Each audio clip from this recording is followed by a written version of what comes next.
It is May 19, 1999. I'm interviewing Ann Woods. Her maiden name was Michalski, and we are in Sherman Oaks, California, in the United States, and we will speak English. It's May 19, 1999, and my pleasure is to interview Ann Woods, her maiden name Michalski. My name is Renee Firestone. We are in Sherman Oaks, California, in the United States, and we will speak English. Good morning. Good morning to you. Would you mind introducing yourself and telling us when were you born and where? All right. My name is Ann Woods. I was born in Lithuania, Kaunas, which is Kovne.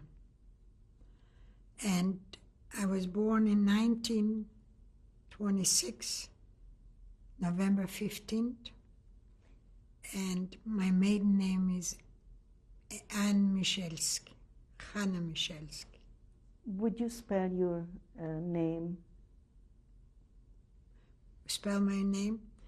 A-W is the O-O-D-S. W-O-O-D-S, my name. That's your last name? Yes. Your first name? N, A-double-N. We are going to talk a little bit about your life at home. Okay.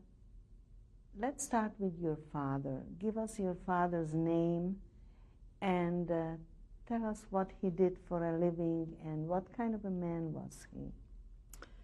My dad was a glazer, and we were a family of 6 of us. We were 4 children. And he was a very warm, friendly human being. And nothing was hard for him for his children. We all went to private schools and Hebrew schools, Yavne. He was, I wouldn't say we were strictly Orthodox, Hasidic Orthodox, but we were Orthodox. The house was kosher. And Fridays and Saturdays, Daddy used to go to shul. And he worked very hard to keep my my brother and my sister, the older 2 children in gymnasia. I was also in the elementary school first and then in gymnasia. So he was a very hard-working man and a friendly, warm man. What was his name? Moshe Fischel, Morris Philip, like in English. Can you spell it? Moshe Fischel, yes, it's Moses, M-O-S-H-E, Philip, P-H-L-I-P.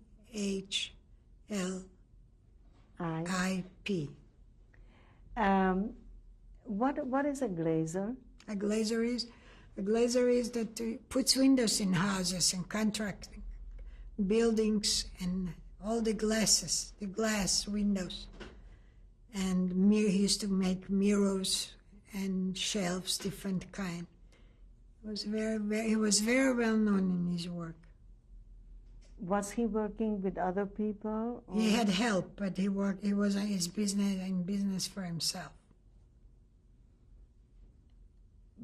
Your mother's name was? My mother's name was Chaya Judith. Chaya was her first name. And it's like Judith. And she was the oldest daughter in her family. Do you know her maiden name? Yes, her maiden name was Shlomovich.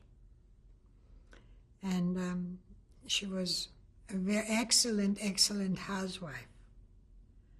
I mean, it's anything my mother baked and cooked and made different beautiful things.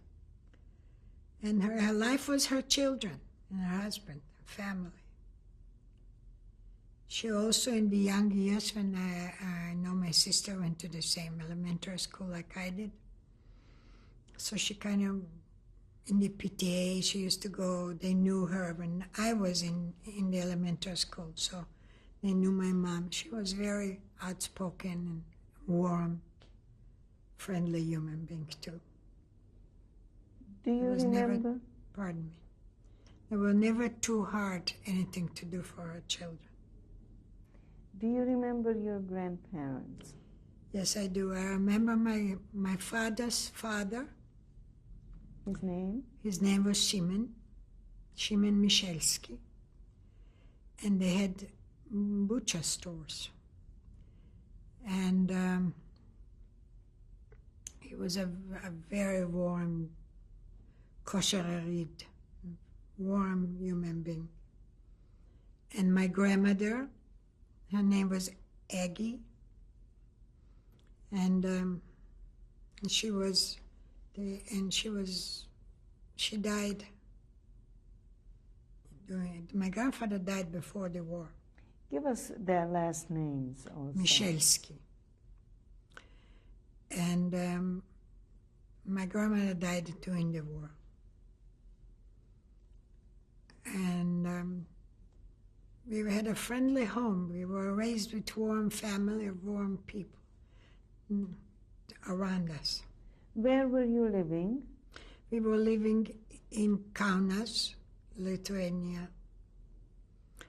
And we had the last, the last address was Viliampole. That's called Slabotki. And later on, half of it they closed out, and half they closed it and made a ghetto out of it.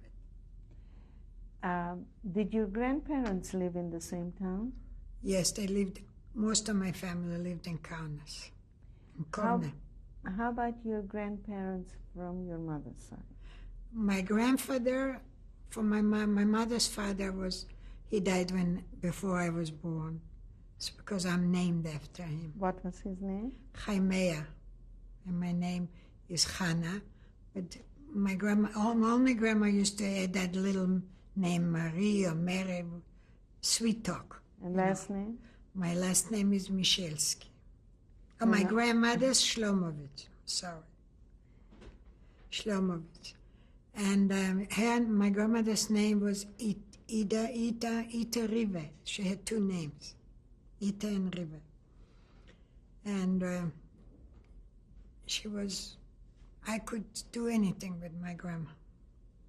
She used to go in the summer for baths, and it's called Birstanei. This was a place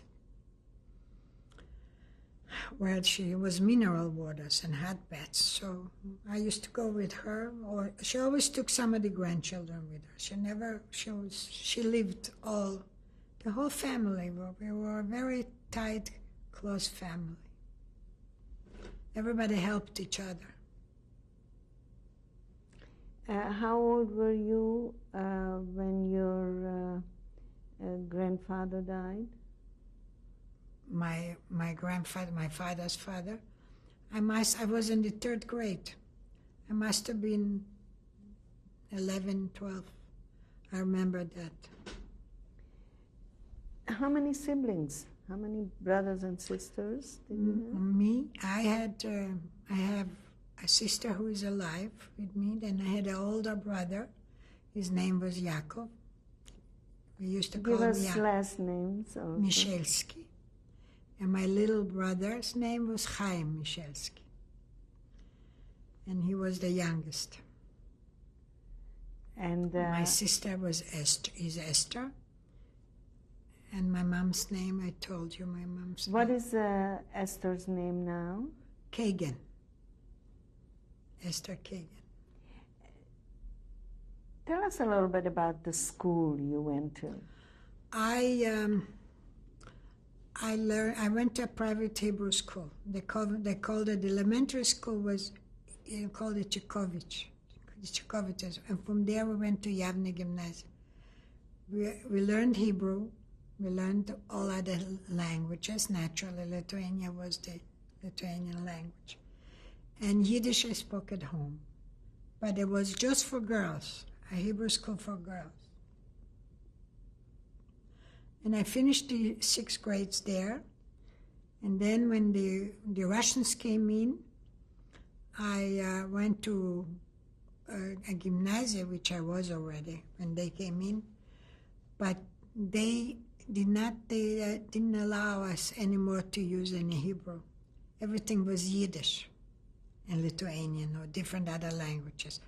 But there was no Orthodox or no prayers or no nothing that we were brought up. And I went to the gymnasium. It was the second year in gymnasium I was when the war broke out and the Germans came in. When did the Russians come in? 1940. Did anything change in town when the Russians came in? Yes, definitely. They started to, when the Russians came in, they started to ship, as you call, the bourgeoisie. And they took away the businesses and they started shipping them to Siberia and take Tell everything. Tell us about the bourgeoisie. What does that mean? And the bourgeoisie means this is people who were very wealthy and comfortable in their life. And everything that they had, it belonged to the Russian. And I'll give you an example. When they came to us, that summer when they came in, my dad was preparing the apartment for us to paint it and papering and stuff like that. But they liked it, so they came in and they took this and this and this, and they took some stuff that they personally wanted, but not to the extreme. They said, we will want this and we'll take that. And we were lucky that my dad wasn't pushed away. In a way, he was like a worker. He worked for himself, you see. And people like Ben's father, my husband's father, the Russians came in. He was working for there, but he wasn't no boss anymore in his business. This is the example. And then if you went to Hebrew school, you could not learn any more Hebrew. You had to speak Yiddish or Lithuanian, and you couldn't go to shul. They wouldn't stop you, but everything changed. And then, like for instance, May 1st, they made a procedure that all the schools should make a parade, and we used to carry the flags and stuff like that. So it was a big change, a big breakthrough. Did you know before the Russians came in that this is going to happen? No, I didn't. Maybe my parents did, but I didn't. All we knew is that overnight the radio was bombarding that the Russians are on the border and people. I didn't know. Now, only thing was that all of us, all the people, as far as I know my home, everybody started to prepare themselves in different things, like extra linen and extra leather and extra stuff, because the Russians used to take everything and ship to Russia. So you had to go places to get stuff to put it away in safekeeping. Do you remember personally how old were you then? I was 13 and a half, something How like. do you remember that day? I remember the day that people were standing on the street and one tank, small tank, went through the street, and they were singing and people were clapping and lots of the Lithuanian girls used to throw flowers at them, and it was fun. It was an attitude of a child. You accepted them in a different way.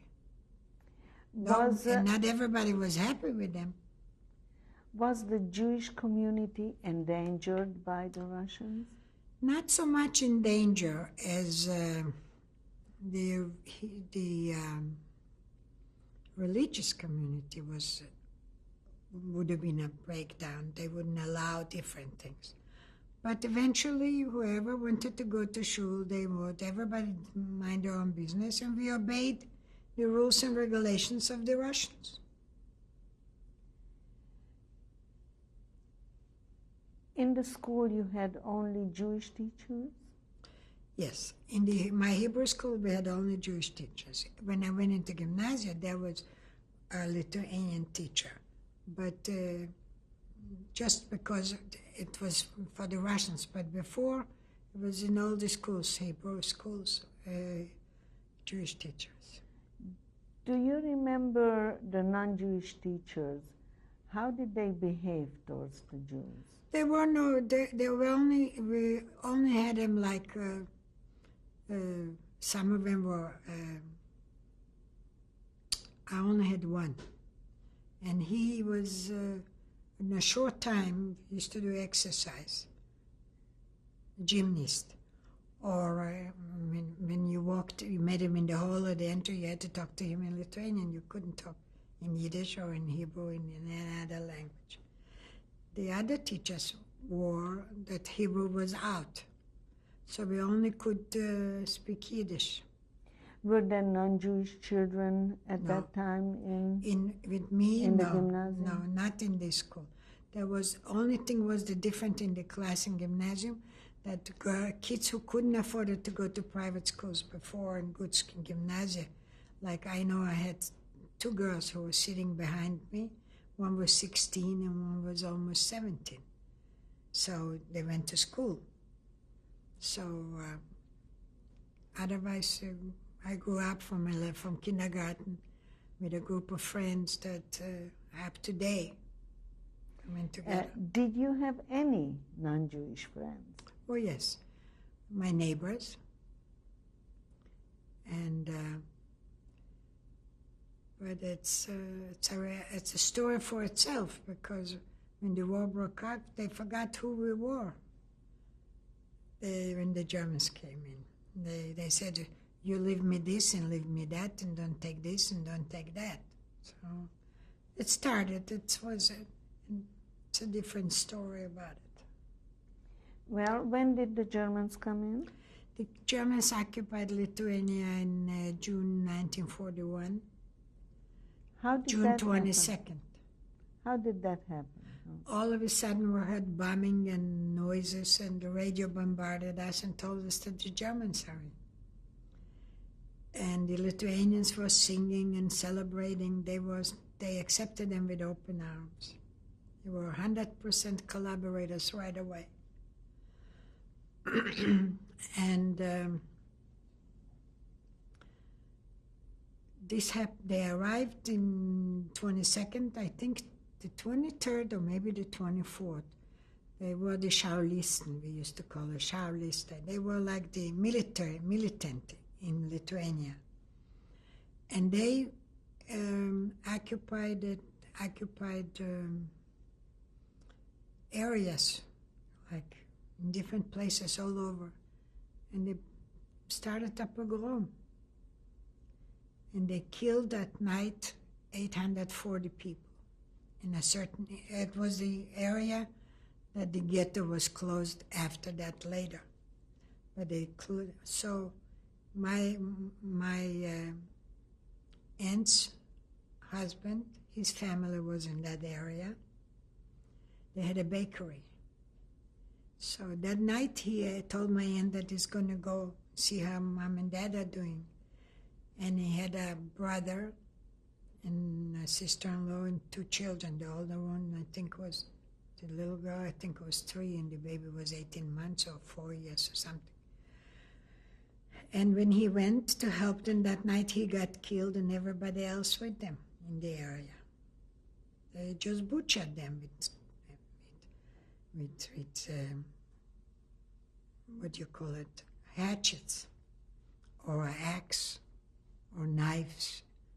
And the hard thing is that if we think about it, that the police station, the area that they took it, the police station must have been not much, 80 meters, 90 meters away from the area and the corner. And there was no reaction. While this was happening, did you know that it's happening? No, but we found out 6, 7 o'clock in the morning. And I ran to my grandma's, my aunt was there, and I know she was running towards the in-laws' house to look what's happening. So when I was there, I saw the sidewalks and the streets. It was bloody. You could step in it. It was blood footsteps from blood wherever they walked. And then they started with the fire department. They should come and wash off the streets. It was horrible.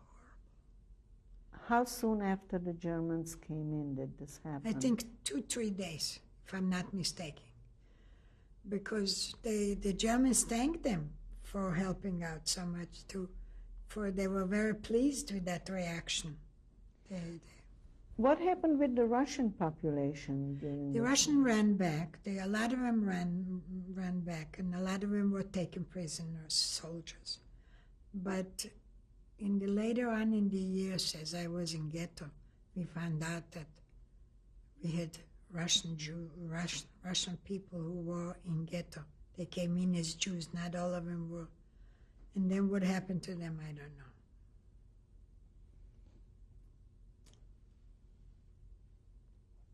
Did you know that the Germans will invade? We all knew because the radio told us. The radio was announcing. We didn't know first when you heard the airport. I'm talking from the side of where I lived. But the other side of town, they were grabbing people from the streets and dragging them to the 5th and 9th Fort and killing them. And it's the famous garage that's in the center of town in Kovna. That's the center of town that they had the Lithuanians were standing on the sidewalks and clapping, how they were killing and cutting them and murdering and stepping on them, and laughed. You could hear their voices. That happened the same week. Before the Germans came in, did you know what is going on in Europe? We heard on the radio that Poland is invaded. I mean, I'm talking about Poland. Naturally, it was invaded to Czechoslovakia. But we heard that the tragedy was that we heard that they take a rabbi and they cut off his beard, or they tore up his tallis, or they burned the horrible things that's going on. We had a lot of people from Poland came in to us for security, and a lot of our people took them in, and we helped them, and they stayed with us in Lithuania. A lot of them even went through the ghetto. What happened soon after the massacre, after the pogrom? After the massacre, the Germans started to give rules and regulations. And they told us that this is the area all the Jews in Kovna have to get together. And that was the ghetto. And people started to the panic was unbearable. People started to run from their homes and looking for Lithuanian people who still had a little decency in their life, and to share the trade apartments or trade houses, or give them stuff, or do something, because everybody wanted a nicer place to live in. And I remember a day, we were there already. My dad went to town to check on his mother and brothers and sisters. And as he crossed the bridge, a Lithuanian and German soldier took him off the bridge. And on the side of the river, told him to dig a grave for himself. And as he was digging, lots of Lithuanians were standing on the bridge and looking what was going on. A guy came down who was a contractor. Looks like my dad was doing work with him. He was a contractor, or he was an engineer. And he asked my father, "What are you doing here?" So my dad said that he has to dig a ditch. So he turned his lapel and he showed that he is a collaborator for the Nazis. And the German soldier saluted him, and they told my dad to go, and they left him. He mentioned that he's a very good, fast worker, and I will need him, don't do it. So my dad ran back home. He never made it to the family. And then they moved in, not too far from us. They exchanged it. They used to grab wagons or a horse and carriage to get some, whatever they could take as fast as possible. And that's how they started to move in the ghetto. And August 15th, 1941, they closed the gates of the ghetto. Before we go on, tell us some of the regulations. How did it begin? That's what I wanted to. So it had to be, first of all, we had to wear yellow stars. And on every piece of clothing you had on. And then the regulations was you were not allowed to walk on the sidewalks anymore. All the Jews had to walk near the Gada, on the street. And they came in and they said, they told us that when you see a soldier, an officer, or you have to take your hat off, your hat. And then they started putting up groups to go to work. And the biggest group that went was the airport. They started to build different things in the airport, on the airport. I personally used to go there a couple times to help. When my mom was supposed to go 2-3 times a week, I used to cover for her as long as the amount of people were there. What kind of work did they do? We used to dig ditches. They were trying to make places for the airplanes, because there was a small airport before they came. And people worked, they dragged cement, and they worked very hard. Women? Women and men. This was the biggest brigade. I think close to a couple thousand people, 2,000-3,000 people used to go out. And they worked day and night. They worked all the time. And how were you fed? At work, they gave you a little hot soup, whatever, but nothing. You used to take it from home, something to eat if you had anything. How did you feed yourself at home? At home, most of the time we used to stay when they closed the ghetto. They closed the gates, and all the Jews were in the ghetto. They give us rations. So we used to stay in line for bread. If you had small children, they gave milk. They gave us horse meat. And in wintertime, they gave us frozen potatoes. So the potatoes they gave us was soaking wet. So you couldn't carry it in a basket. You had to take a pail, because I remember I used to stay with a basket and then with a pail in line for their rations. But the only thing was that people who used to go to brigades, they would trade clothing with the Lithuanians. And every working place had Lithuanians who wanted to make a deal. Get me a suit and get me this and get me something, get me tablecloths or whatever, and they would bring stuff to trade in food. We will stop for a minute. We will change dates. Let's go back for a minute. In the ghetto. This is, by the way, this is tape 2 with Ann Woods. Yeah, let's go back for a minute to the ghetto. Your siblings, your sister and brothers, were they with you? Yes, we were all in ghetto.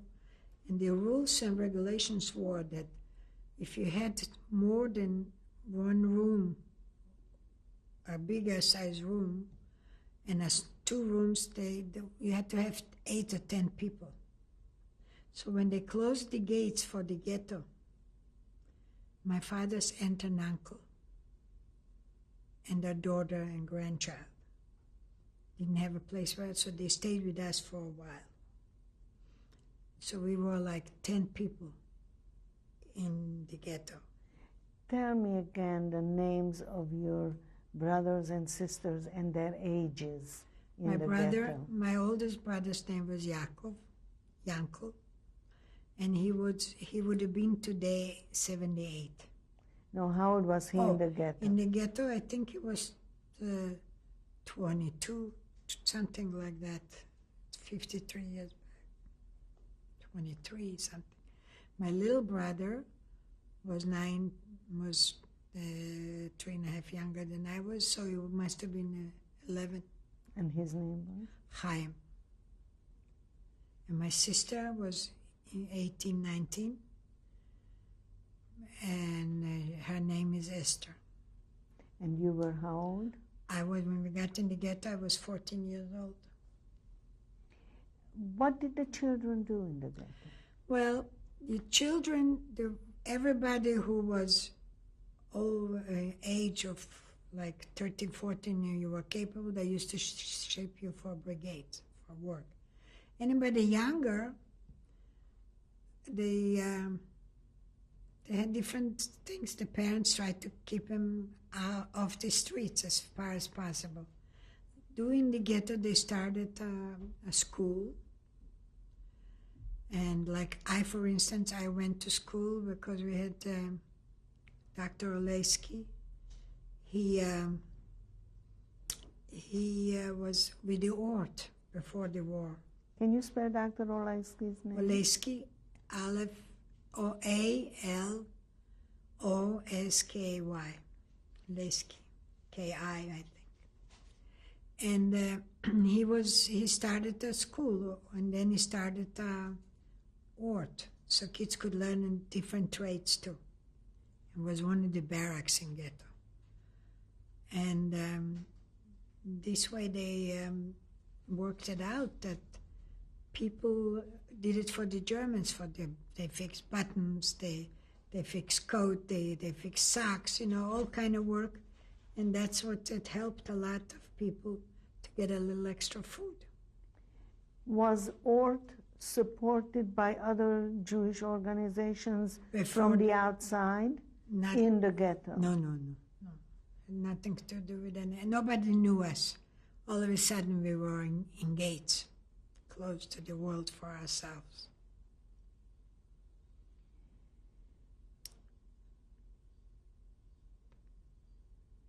So you went to work? I used to, not all the time, but what I used to do in ghetto is just for the sake of bringing something in, because they used to run near the gate.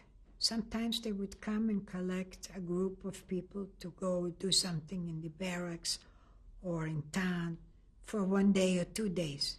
Like, for instance, what happened to me, there was a group and they started grabbing people from the street. So we were about 40 women. They came and we went to work in a barrack, which we had to clean up, one of the military old barracks. And our guards were young Hitlerjugend boys. They were the big shots, and they made fun of us. And we didn't have any rags, we didn't have any facilities, any pails, nothing to wash, to do it. So they told us to take off our underwear and clean the barracks, the windows, and the floors with the underwear. And that's what the elderly ladies, the one that was like mothers would. They gave us the undershirts and stuff for us girls, to be comfortable. And that's what we did. So I worked that day, but we had a good meal. They made a soup, and that's what they fed us. And a piece of bread. And we came home, but my mom didn't know that I left. But she heard later on that they grabbed from the street people and they took it to work. This was my experience with that. In 1941 in ghetto, I got the measles. And this was the day that I got very sick with high fever. And this was the night was, I think, the 26th of October. And they was coming up a rule that on the 28th of October, the whole ghetto has to be under appel. and the Democratic place. Explain. The Democratic place was a big lot that was facing the ghetto. And that's how they shipped out all the people. And they emptied, the ghetto was empty. They even had to take the sick ones. The ghetto also had a wooden bridge. It was the big side of the ghetto and the smaller side of the ghetto. And people used to, the hospital was on the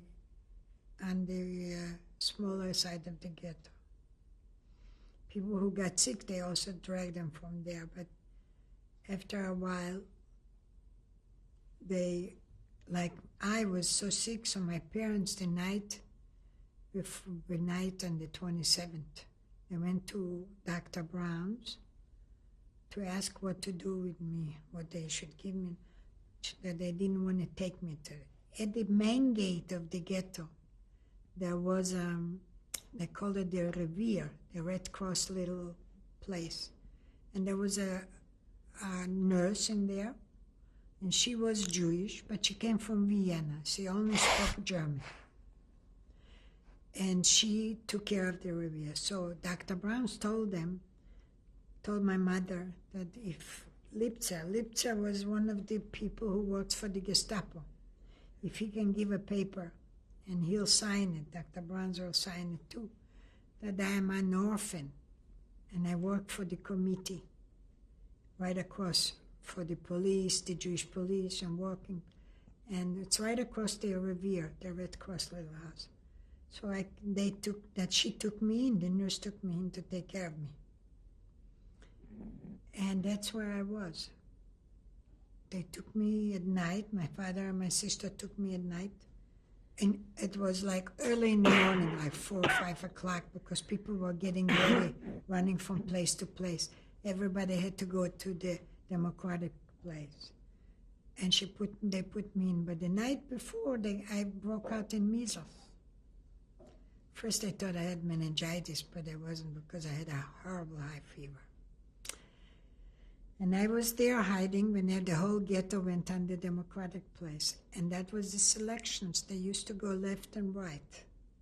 And there was anybody who had a sign of Jordan Brigade or any other brigade, you went to the right side. And if you didn't have anything, you went to the left. If you didn't like your face, that's the left and right selections. About 5 o'clock in the morning, or maybe 6, the 2 motorcycles I heard, which I saw, and the Germans came. So it was Rauka and the chief, Jaeger and Jordan, came and walked in the barrack, and they said hello to the nurse. And I was lying there on the cot, and they said, "What's wrong with her?" So she gave him that paper that we got from the doctor, and he told her what's wrong with her face, because I was all red in the face. So she says, "Looks like she ate something, and she's an orphan. She works across the street." And before they came that night, a fireman brought his wife. She was pregnant, and she gave birth to a little baby, a boy.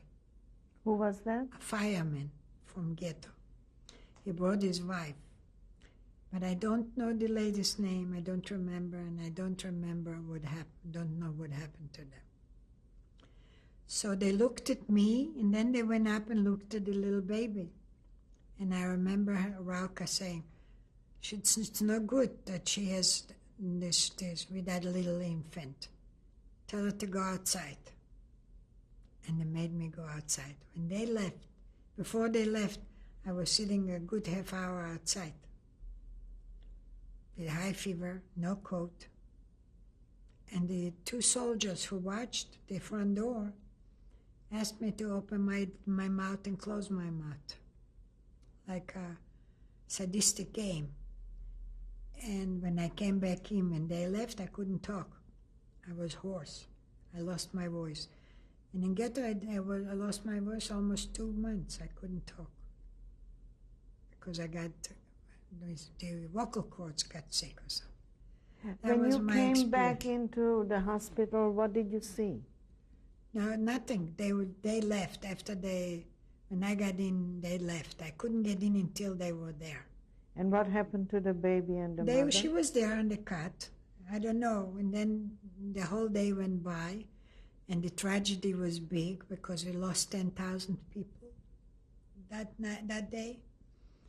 And my father and sister came back at night to pick me up, but they knocked on the window, but I could not answer them. So finally I knocked back. I crawled over and knocked back, and they took me home.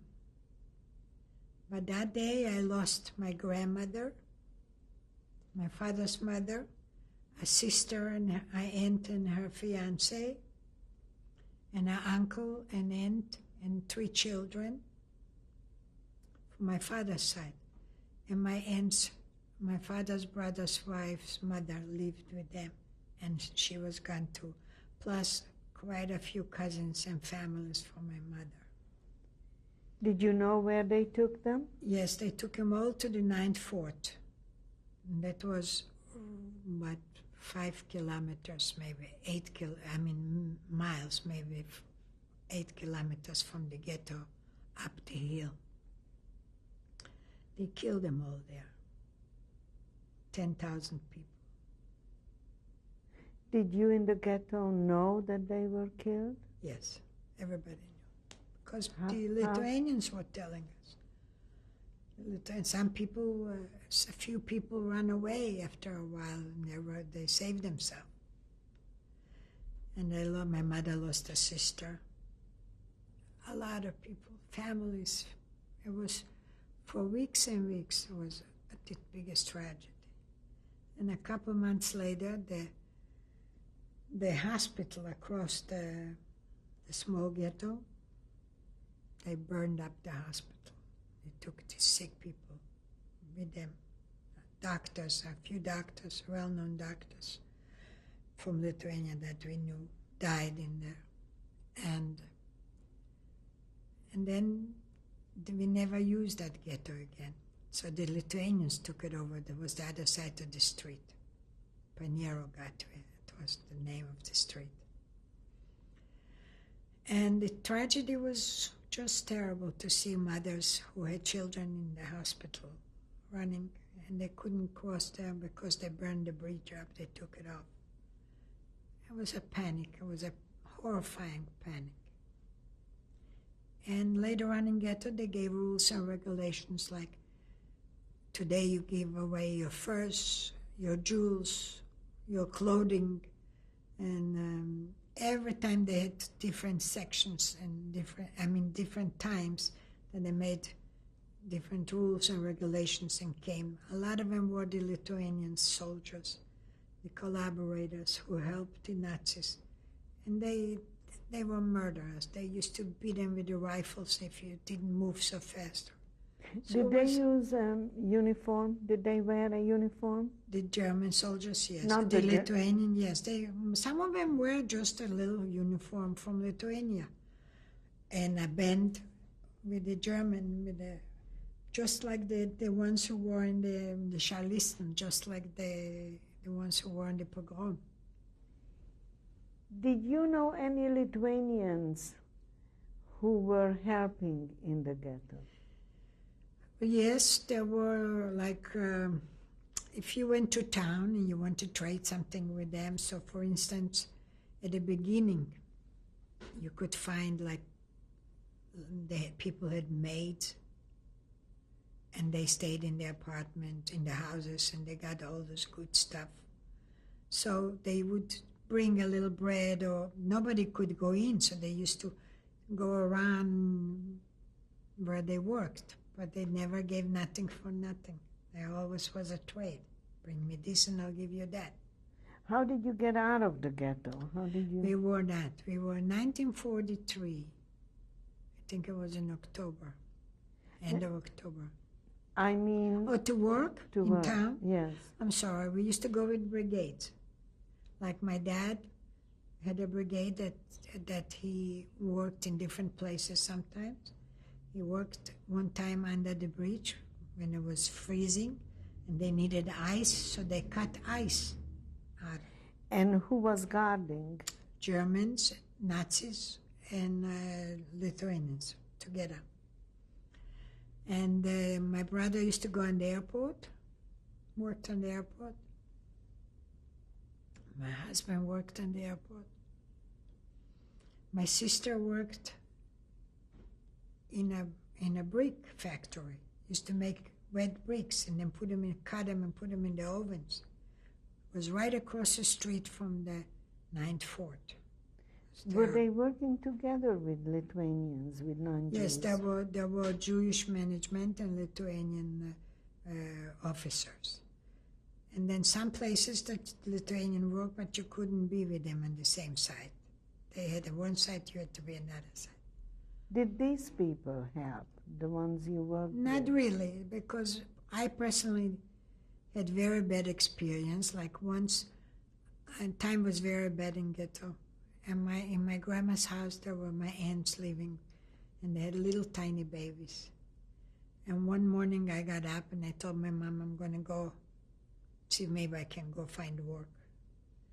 And she just didn't think that I would do it. When she went out, I took 2 tablecloths and wrapped myself around with a couple pillowcases. And I put my coat on under my dress, the stuff, and and I went out with a bag. I took a handbag. And they had this handbag made from different materials to carry stuff. I took the bag and I went to the gate, and I found out that I can't go to a good brigade because I heard Baptay was a suburb. They used to take him by truck. You never walked. They used to cut wood and stack him as logs. That they needed a person, so I was the lucky one. I went. And before I left, my grandma's house was not too far from the gate. So I ran and grabbed a coat that was on the hanger, because I knew I can bring a lot of stuff, trade. And one of my aunts who went away and then was killed in the selection, in the October selection.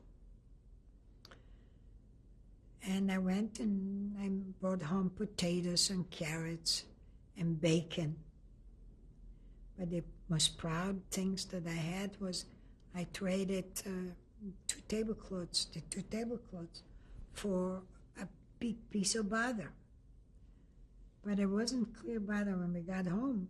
It was mashed potato inside and the butter was around it. But it was okay.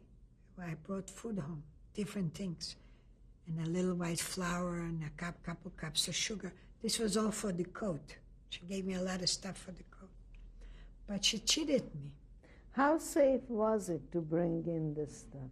Not safe. You had to go. We were lucky because when we brought, there was a lot of brigades waiting in line. It was getting dark. So they pushed it faster too. And it worked. On the way home before, a log fell on my foot and tore my skin very bad. So I couldn't run. So my brother was standing at the gate waiting for me. And he carried me the rest of the way to the house. And most of the time, the soldiers, there were some Jewish officers, which they had a band on their arm, who counted the people in. And most of the time was the Gestapo and the German soldiers and the Lithuanians. And they used to touch you and check you if you haven't anything hidden. And if they found something and they liked it, they would take it away. But some of them, they used to beat up. Some of them, they used to arrest. It was all kind of tragedies every day. Were there any Jews in charge? Yes, most of them were Jewish people in charge. We had Dr. Elkis. He was the head of the Jewish ghetto, of the Jewish people. What was his name again? Dr. Elkis. Could you spell it? It was A-L-K-I-S.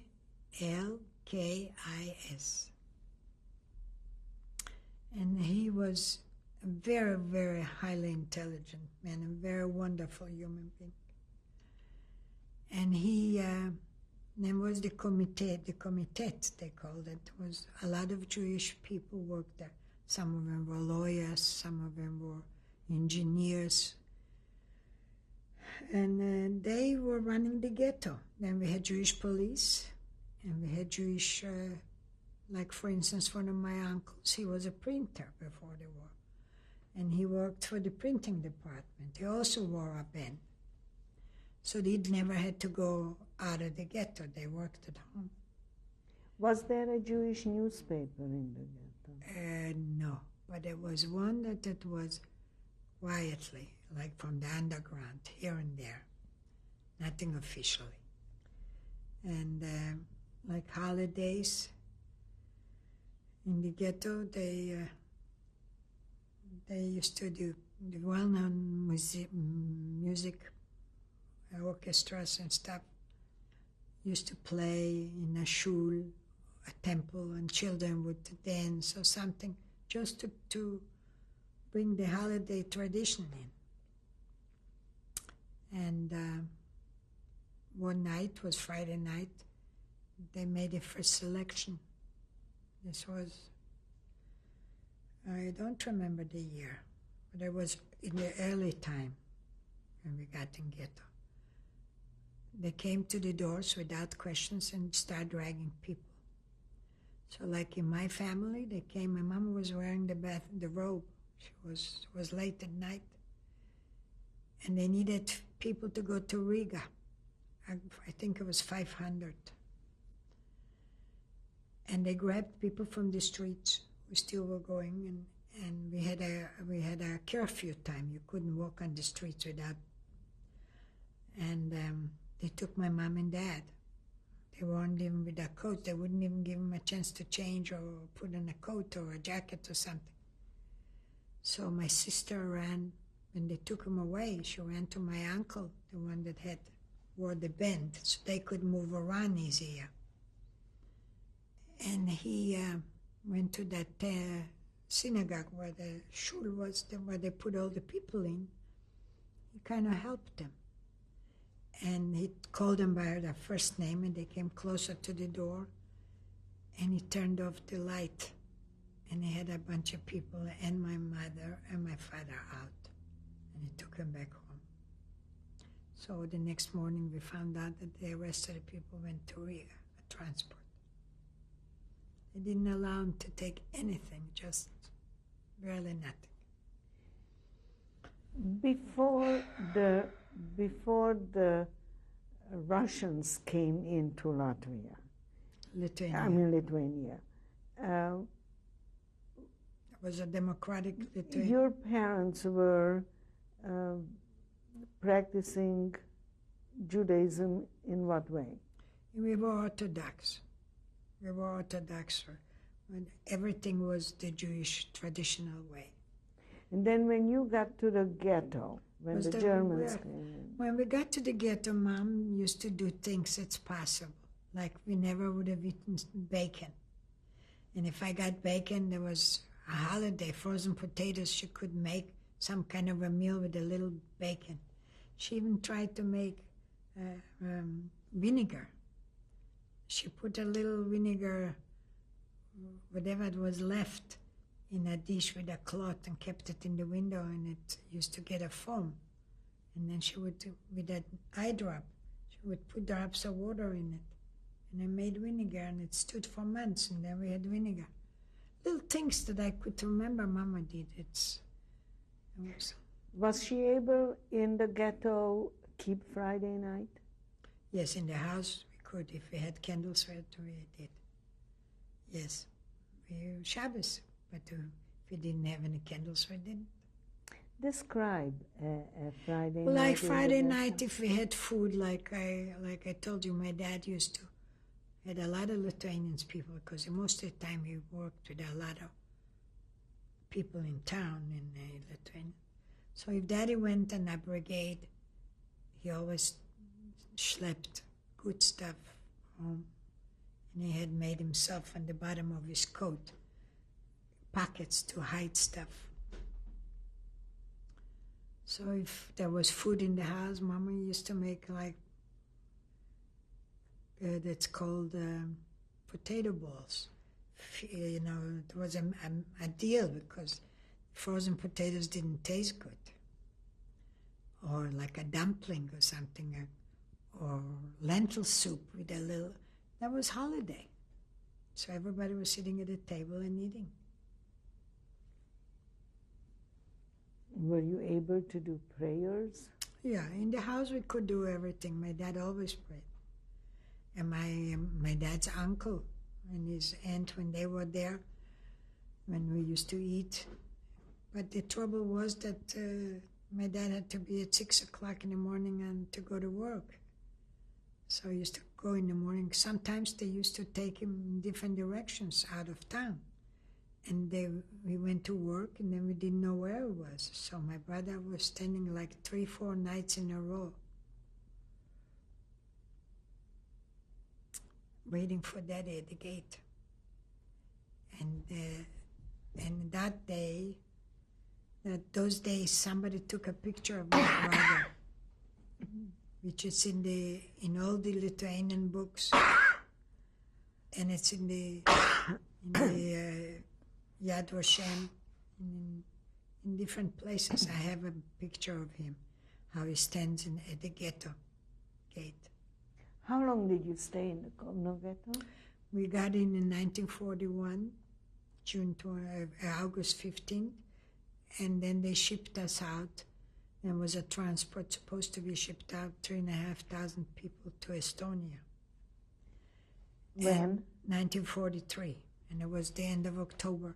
I don't know the date. And they took us to Estonia. They came, and we knew the night before, my uncle read the list of the people, our name from my family, the 6 of us, we weren't on it.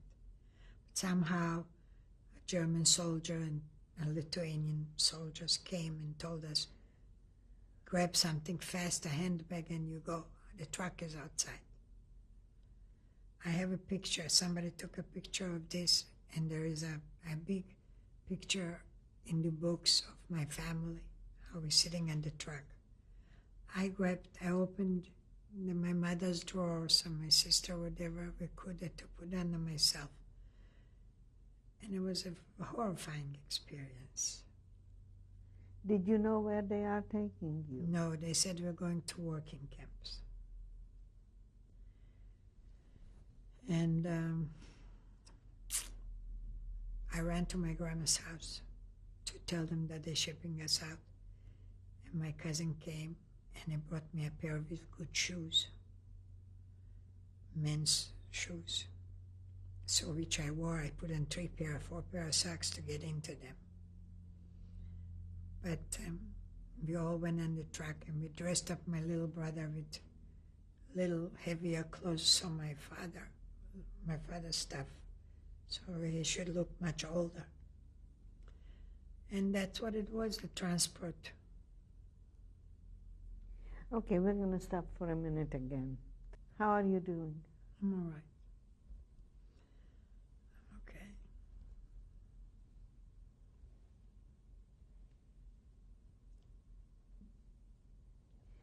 Well, you were on the trucks just being shipped out. Yes, they So shipped who us. was on the truck? My father, my mother, myself, my sister, and my 2 brothers. And then they put some other people up.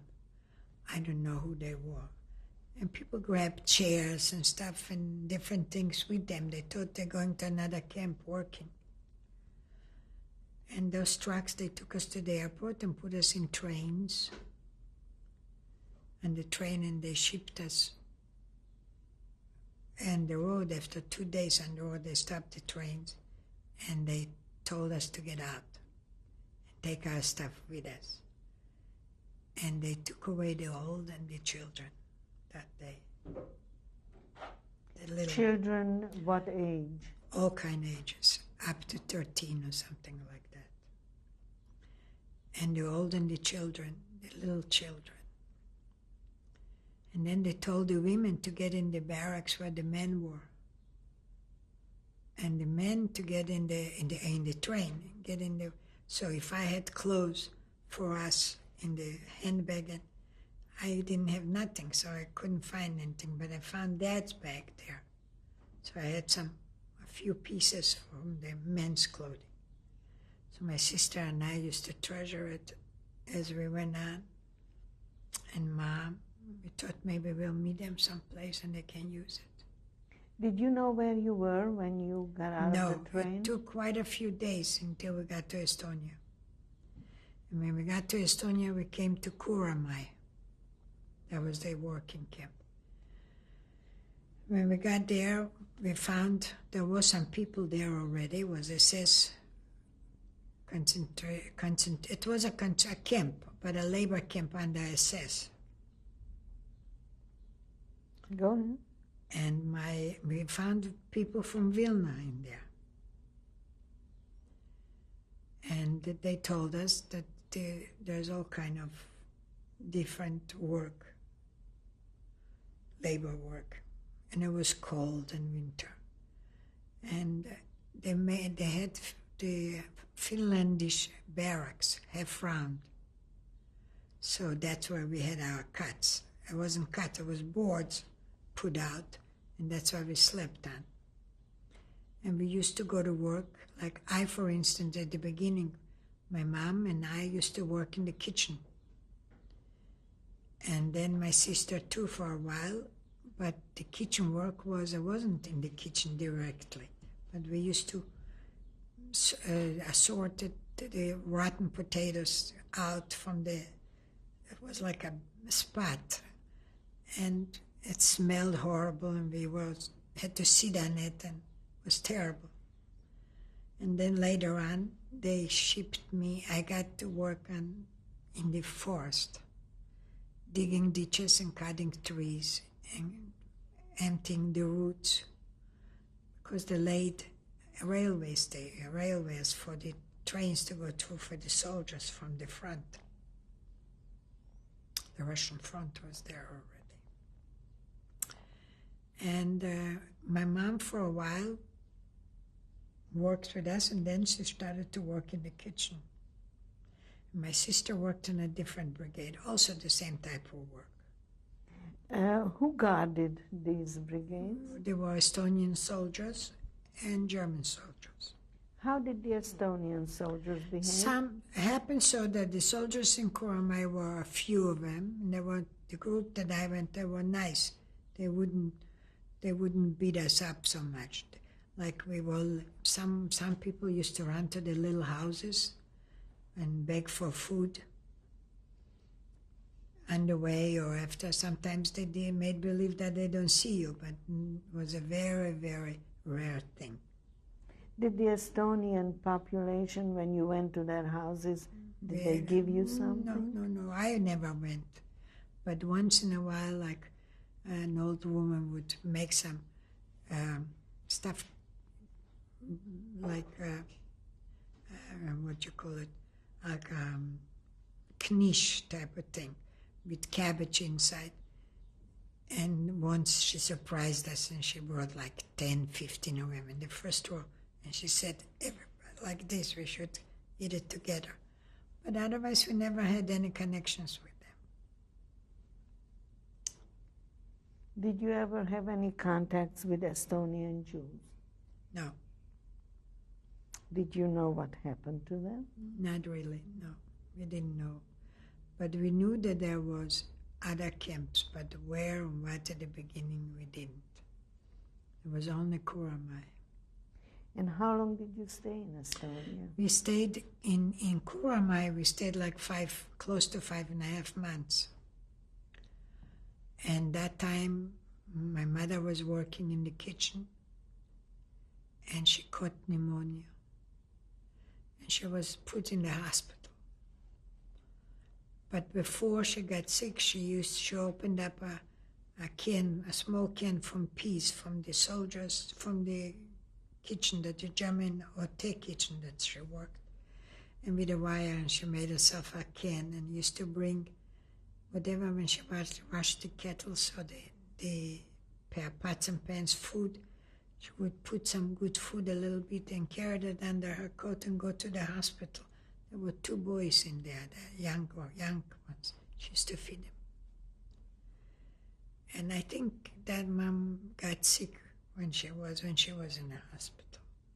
And one day when I went to work, this was, I don't know, I just thought of the time, but I don't know, Shvat, the Hebrew month, Shvat, 15th. Shvat. 15 בשבט, אומרים. That's the day. I can't tell you exactly in English what day it is. That's the day my mom passed away. My sister and I went to, I go back a little bit, sorry. Before mom passed away, a week before, they cut us the hair off. So every time I used to go in to visit mom in the hospital, I tore a piece of my undershirt and made myself a bun, had a curl in the front. And my sisters, so she told us that she knows all about it. I shouldn't feel bad. And that was the last week that mom was in the hospital. And when I went to work and my sister went to work, mom was sick. But we didn't know how bad it was. But when I came back, there was a fire burning in the back, farther, a big way away from the barracks. In the back of the barracks, I saw the fire. That morning, somebody went to my sister's group where she worked, and they brought her back to the gate, to the camp, to tell her that mom passed away. And she was there. She kind of helped my mom to take out at the gates.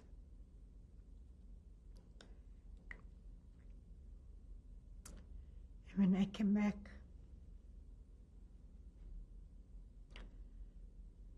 I saw the fire.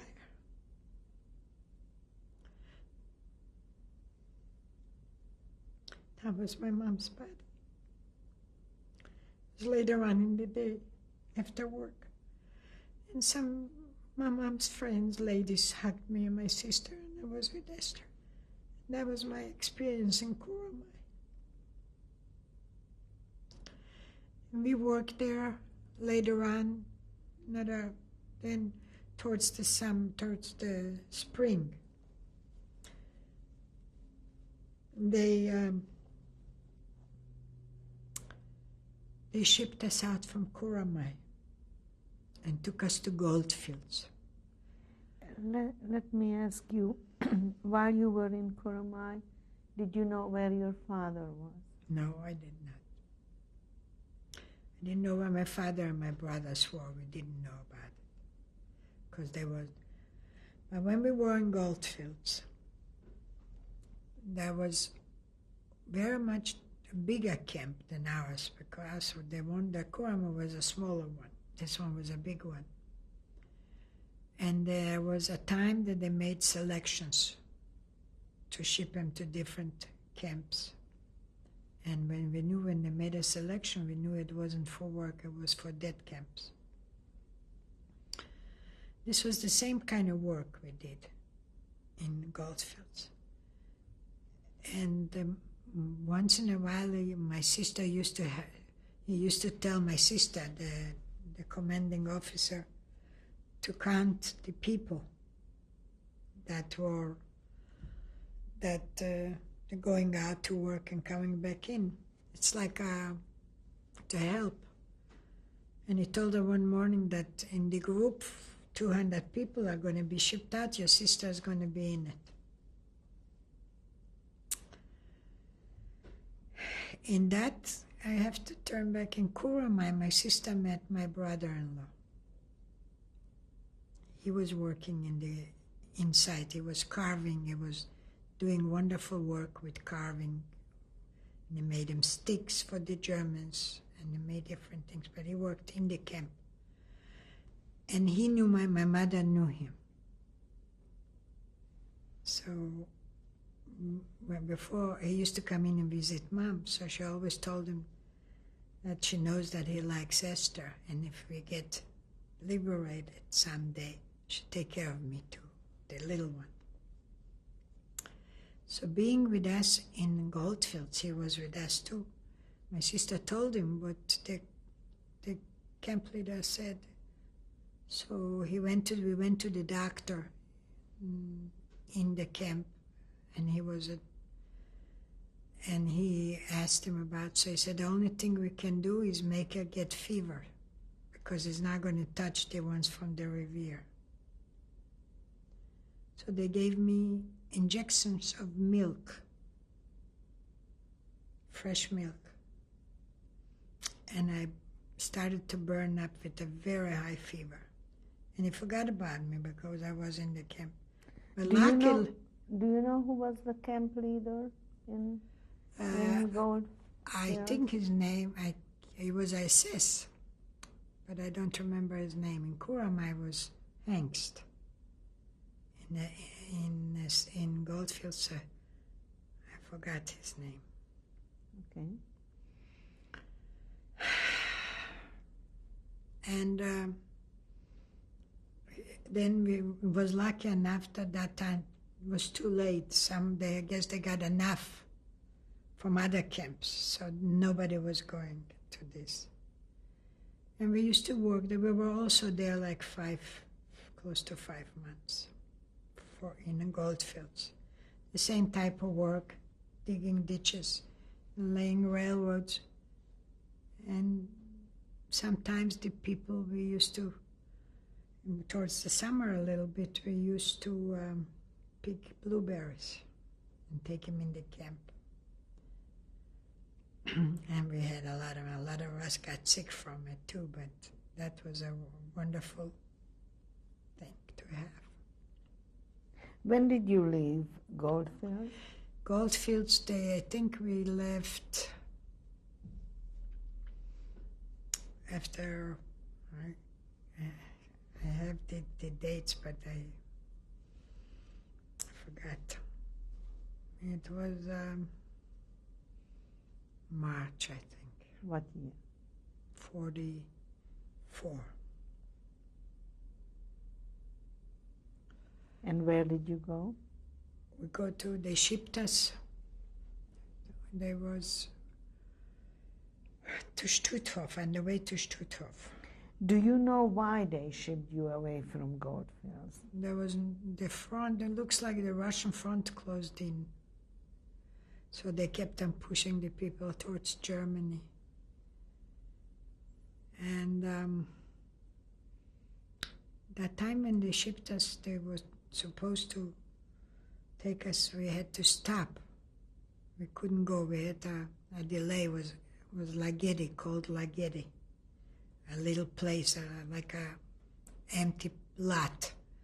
And they put us all of us on that lot. And that day, a train passed by with some Jewish workers. And they carried wood, boards.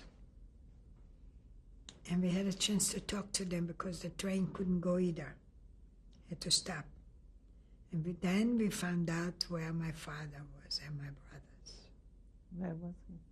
They were in Potkunda. It was in the salt mines.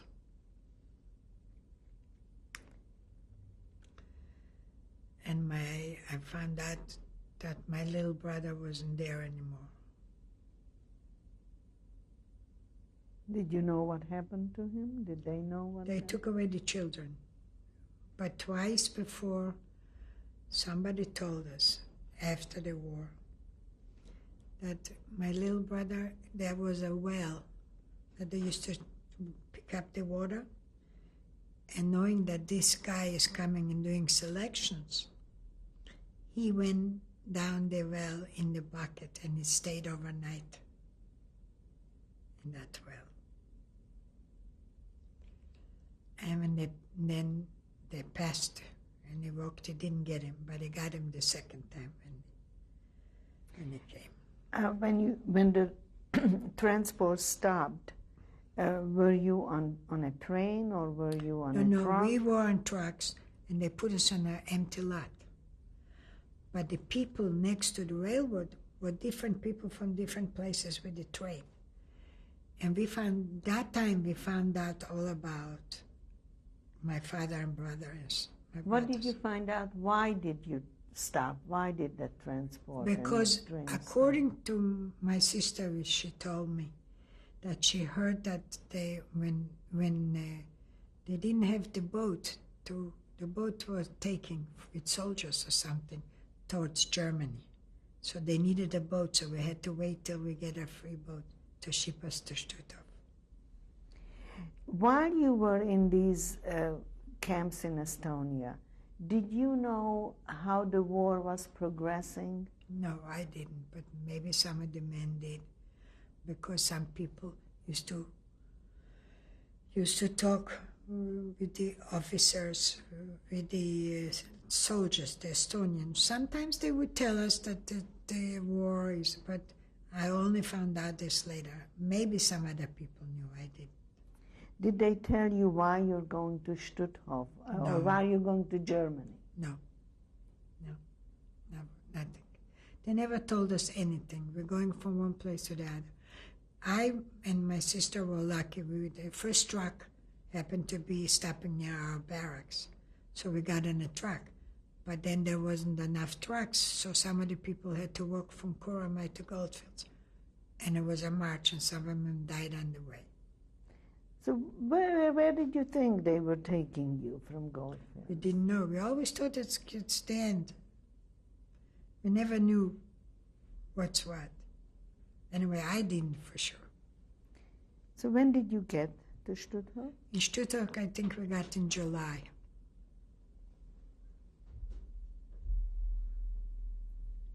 What happened in between? This is from March to July. That's where I was in Goldfields. From Kuramai, from October, November to March, we went to. And in that place, when in July, that was Goldfields from March to July. And then from July to August was the couple of weeks that we were sitting on the field. Did you do anything then? I personally didn't, but the men had to clean. We had to clean ourselves. We had to work. We had to clean the outhouses, different things. But I didn't. We sat around. They pushed us around like dogs. How about the men on the train? Did they move on? They were on the train as workers. They were going to deliver the wood someplace. They went on. They didn't stop. But they stopped because they saw so many people. They had a chance to stop. So you're in Stutthof? In Stutthof, I think we were till 3 weeks. The Who beginning was with you? My sister. On the way to Stutthof, I got on a boat, and like I told you before, that my sister and I, we used to share sometimes one slice of bread a day. And when they cut us the slices of bread, we asked them to cut them bigger, because we're taking one slice today, a small one. And we collected a little loaf of bread. And we kept it with a few scarves that I had from the men's little bag, socks, my father's, and gloves, little things that we had. We were waiting for, maybe we'll meet Dad and the brothers. But we knew that my little brother was gone, just my father and brother. As we got on the boat, somebody started hollering, "Hannah, Esther, your father and brother are here." So what they did, they shipped out everybody from Estonia. The ones that were killed, and the ones that weren't killed, they shipped them to Stutthof, all the camps. And that time I met my father and brother. Did he know that your mother was no longer around? No, they didn't know nothing. We didn't know nothing. Then we told him the mama was dead and she was burned. And he told us the story with my little brother. And working through the years, this is a single episode for me personally. Working through the years in the forest, a lot of the girls used to get bitten by the mosquitoes and scratch themselves, and they winded up with open wounds all over. So one of the hotel workers, the engineers, told us that we should grab some sticks or some dry leaves if we can near the fire and keep it in our mouth and blow smoke so the mosquitoes will stay away from us. That's how I learned how to smoke. And when I was standing on the boat with my dad was a heavy smoker. He always smoked a lot.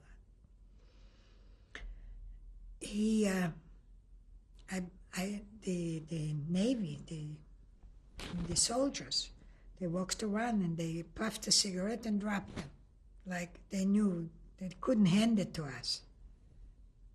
They were Who were they? Germans, the Navy. So I picked up a cigarette and I started to puff. So my dad grabbed my hand and he said, "Well, Hitler gave you a good education." And I gave him the cigarette and I'll never forget that.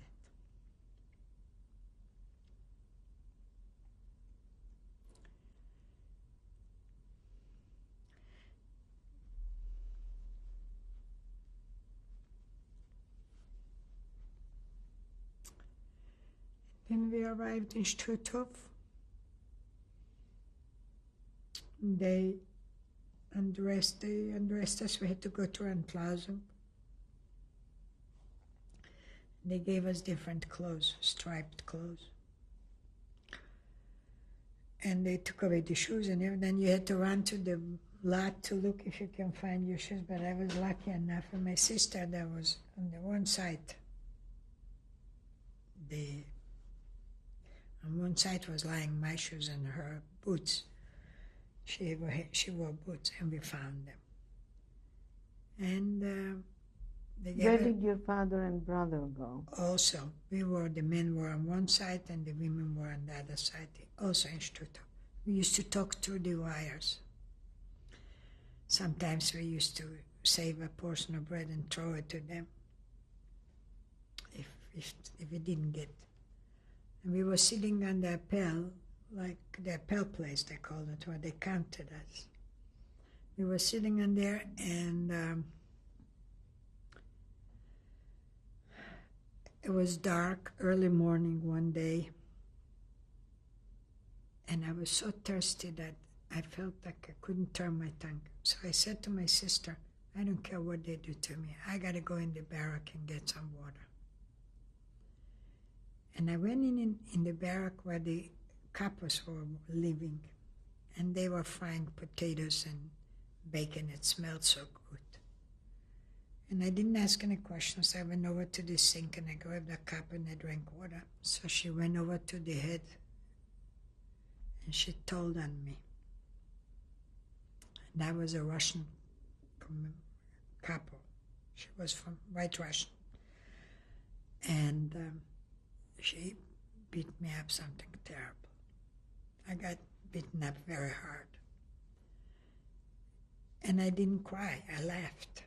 Because hysterical laughter. And the next day, we found out that they need young girls. A group from the people from Estonia who came. And they called up like a selection for 500. And I got in with my sister and some close friends of ours. And they dressed us. They took away the striped clothes, but they gave us civilian clothes. And she saw me, this woman who beat me, saw me that I got a lady's silk dress with black and red flowers and stuff. She wanted the dress, so she called me. And I came up to her and she gave me a half a loaf of bread. And she changed dresses with me.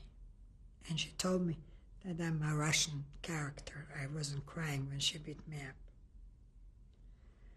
And that was the good day that I had bread, and this we threw over the fence for my father and brother. And then 2 days later, they put out tables and they started taking our names, and they were ready us to ship it out. My dad and my brother was working in the field at the Appel place also, and they used to break the cement and put them in little carts, like trains. And the German soldiers were standing with the watchdogs, the German shepherds. And when we got ready to the transport to go, and they picked us, the story came out that they picked 500 young, beautiful girls to the soldiers on the front to send to the soldiers. And my dad was crying hysterical. My brother was crying. As we got on the little wagons, the trains to go to the main train, my dad was working close by, so he started running towards us. So they let the German shepherd on him. And the dog bit his leg and his arm. What happened later, I don't know. I mean, it fixed it, I guess. But they took us away. That's what I left my father with the thought that we went to the front. Did you see that? The wounds on my dad? No, did you see when the dogs were? Yeah, we saw it, sure. All of us saw it. Because they put us like 12, 20 in that little short wagons. And the wagon moved and we saw how he beat my dad, how the dogs got him, sure. That's why I never go near a German shepherd. When they registered you, when they selected you out and registered, did you get a number? Yeah, the number we got in Kuramai when we came. Do you remember your number? My average, I remember was, I don't remember for sure, but I remember my mother or my sister had a 1800 number. So I was 1799, that's it, which I think. And my sister was, or my mama was 1800, and my sister was 1801. Okay, we're going to stop now again for a minute. We were talking about you being selected out at Stutthof, right, with 500 women, right, to go where? We went to Ochsenzoll near Hamburg. That was a concentration camp, a labor concentration camp, where we worked for an ammunition factory. Ammunition. And it was just, there were all kind of people who, I guess, the Germans collected French and Polish and Russian, all kind of people worked in different shifts.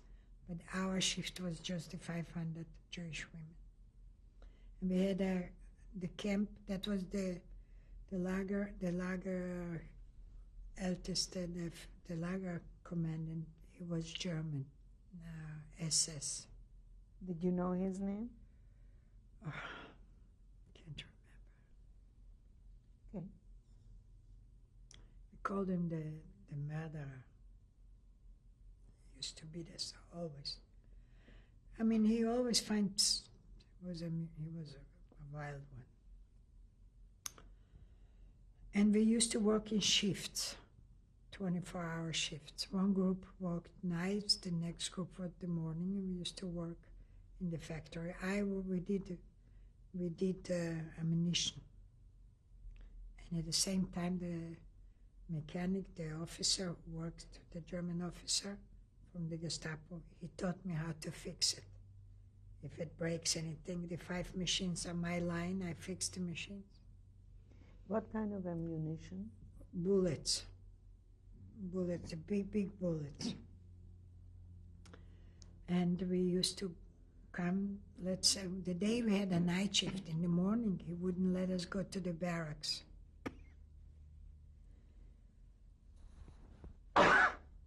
We would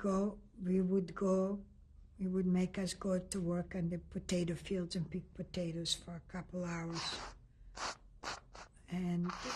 Or jump like a frog on the appel in the backyard, in the camp. All kind of stuff.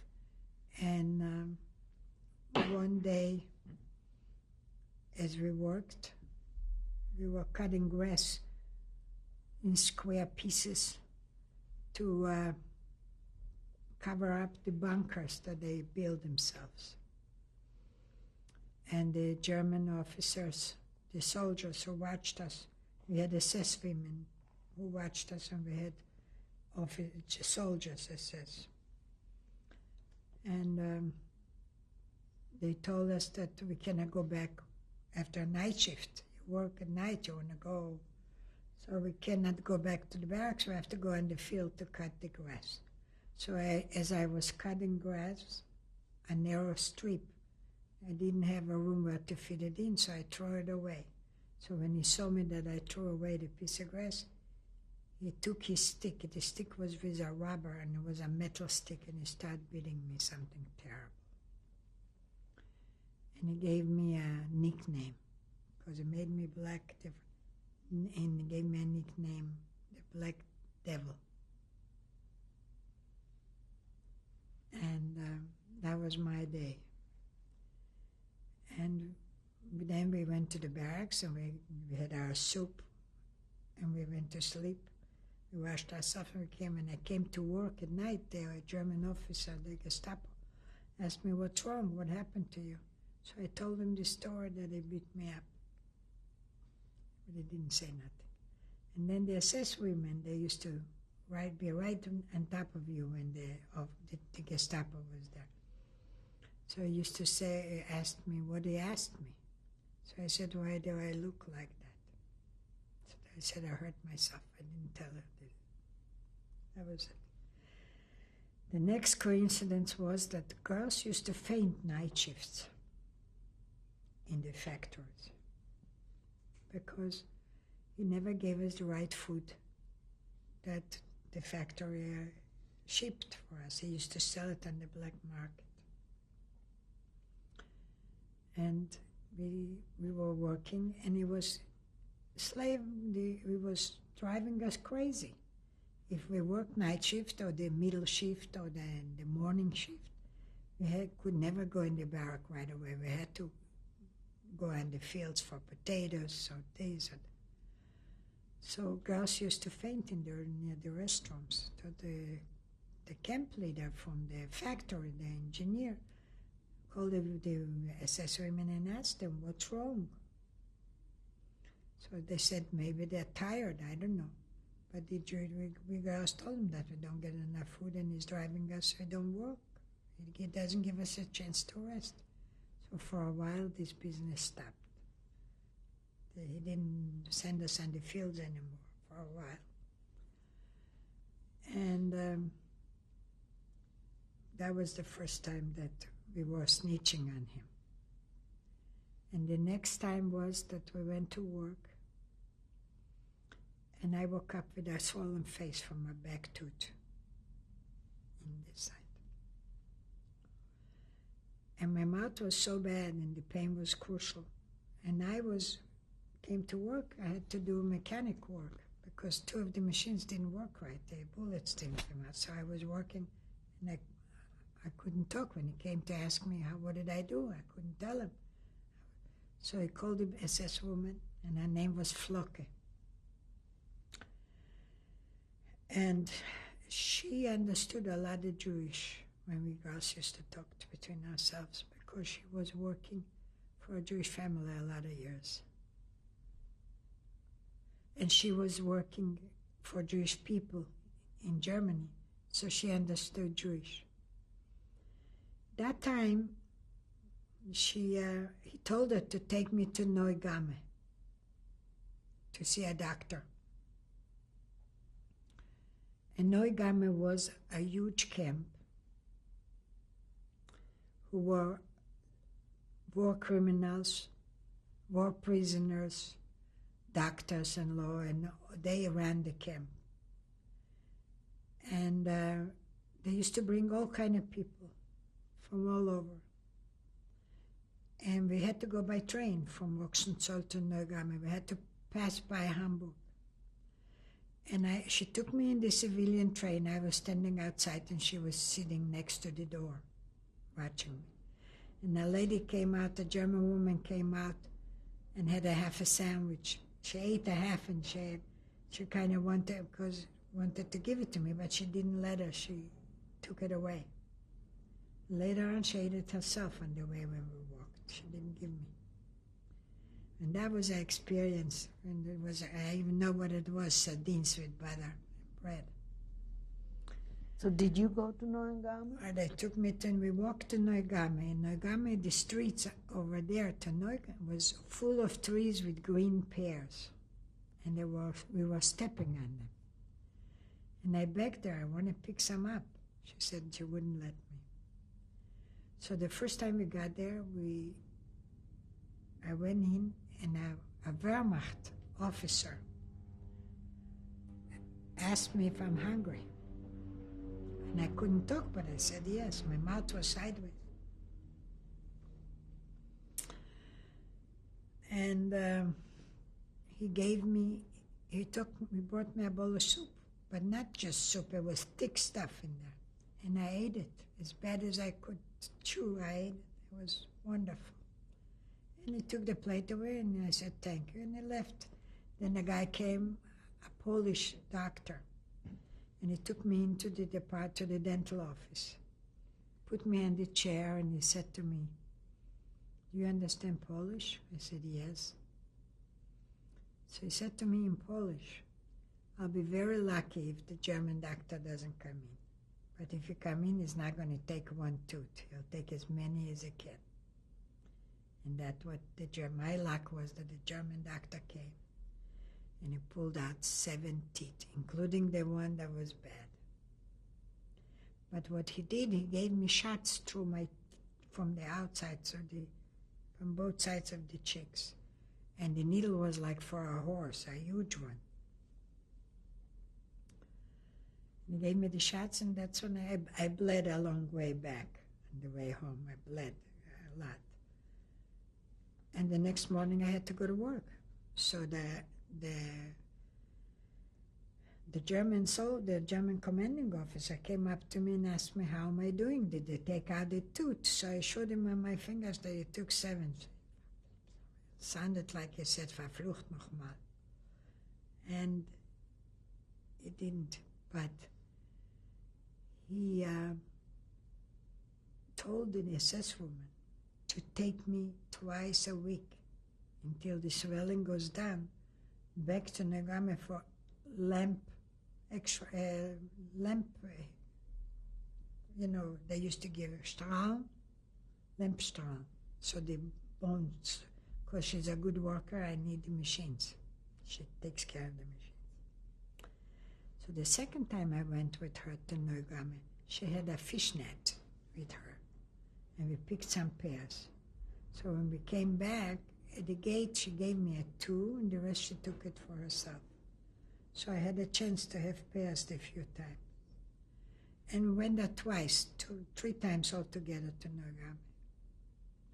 Then we got better, and one day he took a group, we came from work, and he was doing the day. And he didn't send us to the barracks, he sent us on the fields for potatoes. And as we worked, it was nice and quiet. We didn't see him, so I took 2 potatoes, put it under my arms, and that's how I worked and came to the camp. But the SS woman saw me. So when I came, she told on me.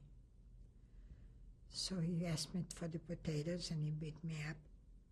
And he took all the girls for an appel place, the whole group of us. And he brought a little tiny kitten from a handbag, and he turned on the wires. And he threw the kitten on the gate, and it was electrocuted. At the gate, there was a big, huge group of briquettes, like they used to heat the ovens, the centrale. It was called bricks, little black bricks. And he asked me to climb on it, and he told me to stay. And in the back of me was the electric wire. Otherwise, the electric wire was on. And I stood there 4.5 hours. And by 4 o'clock, the guard that watched me looked at his time and he said, "Oh, I have to go tell the commanding officer it's time for coffee and kuchen. So maybe he'll let you go in the barrack." And then when it was, I stood there for 4.5 hours. I couldn't move. And then I came down and he went and he took me. That was my experience in Ochsenzoll in Hamburg. So how long were you in Ochsenzoll? In Ochsenzoll we were close to 6 months, six months. From there, they shipped us to Bergen-Belsen. Did you know why? No.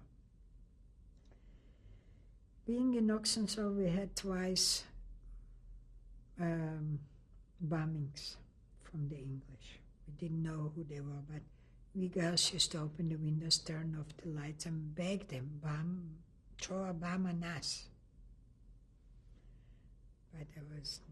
But they used to take us. One time they took us. Coincidence. They took us with a truck to the Entlausung out of our camp. And that day we worked very, not the night shift, the middle shift. And we came back to the barracks. No, excuse me. We walked out of the Entlausung to get on the truck, and the English bombed up the whole building. We weren't too far. And we knew that the war is getting closer. We didn't know who bombed them, but we knew. And we were lucky that they didn't kill us. And that day, the next day, we went to work, and they needed people for different side of machines. And they took my sister. She used to be a controller. She never worked by the machines. She used to control the bullets. So they gave her a machine, and she cut a stunt machine, and she got a point of a finger. So when the girls, the word came around the barrack that Esther was hurt, so the officer came up to me, and he said, "What's wrong? Why are you running? Why aren't you near the machine?" I said, "My sister got cut off her finger, I heard, or something." So he walked up with me, and he looked at it, and he says, "She's lucky the nail will come back, because she didn't hit the heart of the nail, but the finger is..." And that was another experience in Ochsenzoll. How did you go to Bergen-Belsen? In Bergen-Belsen, they shipped us out. Was on trains, by train. But I have to come back to in Ochsenzoll when we were there. When the girls the first time told on him that he is treating us terribly and we're tired and we're hungry, I guess it worked. They took him away to Siberia. They'd send him on the front. And they sent us an old officer, an English Wehrmacht from Luftwaffe, a very highly tech. And he was so he used to go in the morning and count us, the numbers. He used to say, "Don't worry, Kinder, don't worry, nicht mehr lange," not too long.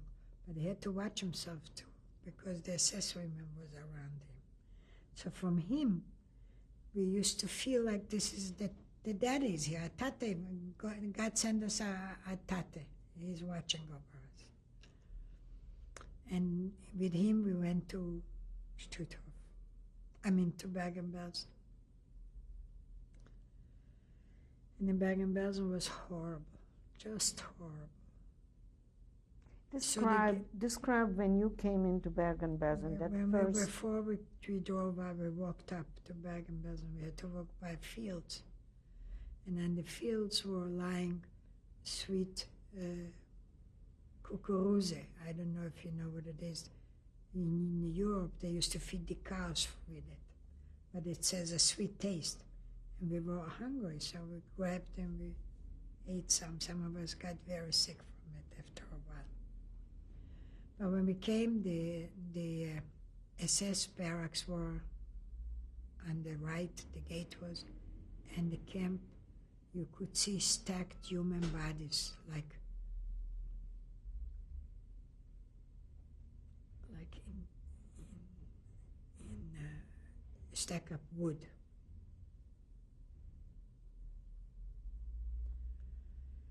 And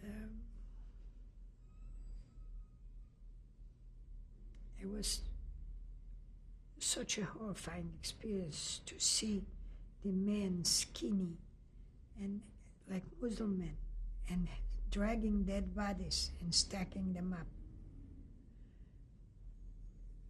And it was a huge camp, tremendous huge camp. Do you remember when you got to Stutthof? What month? Not Stutthof. To Bergen-Belsen. We got it in March. In March 1945.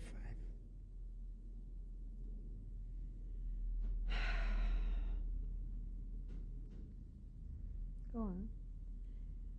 And we got in and they gave us barracks. It was dirty, it was filthy. Comparison to the people, what we saw there, we looked decent. And we had to clean our own barracks.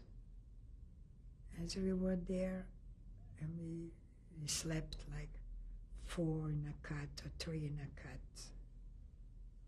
We were sitting like, we never slept, we were sitting. And the fifth day being in Bergen-Belsen, the commanding officer came from Hamburg Ochsenzoll, somebody came with a list to take some of the mechanics back to the factory. I worked that day in the kitchen. I worked a couple of days. They used to grab people outside cleaning pails and dirty work. And my sister and the other girls were in the barracks.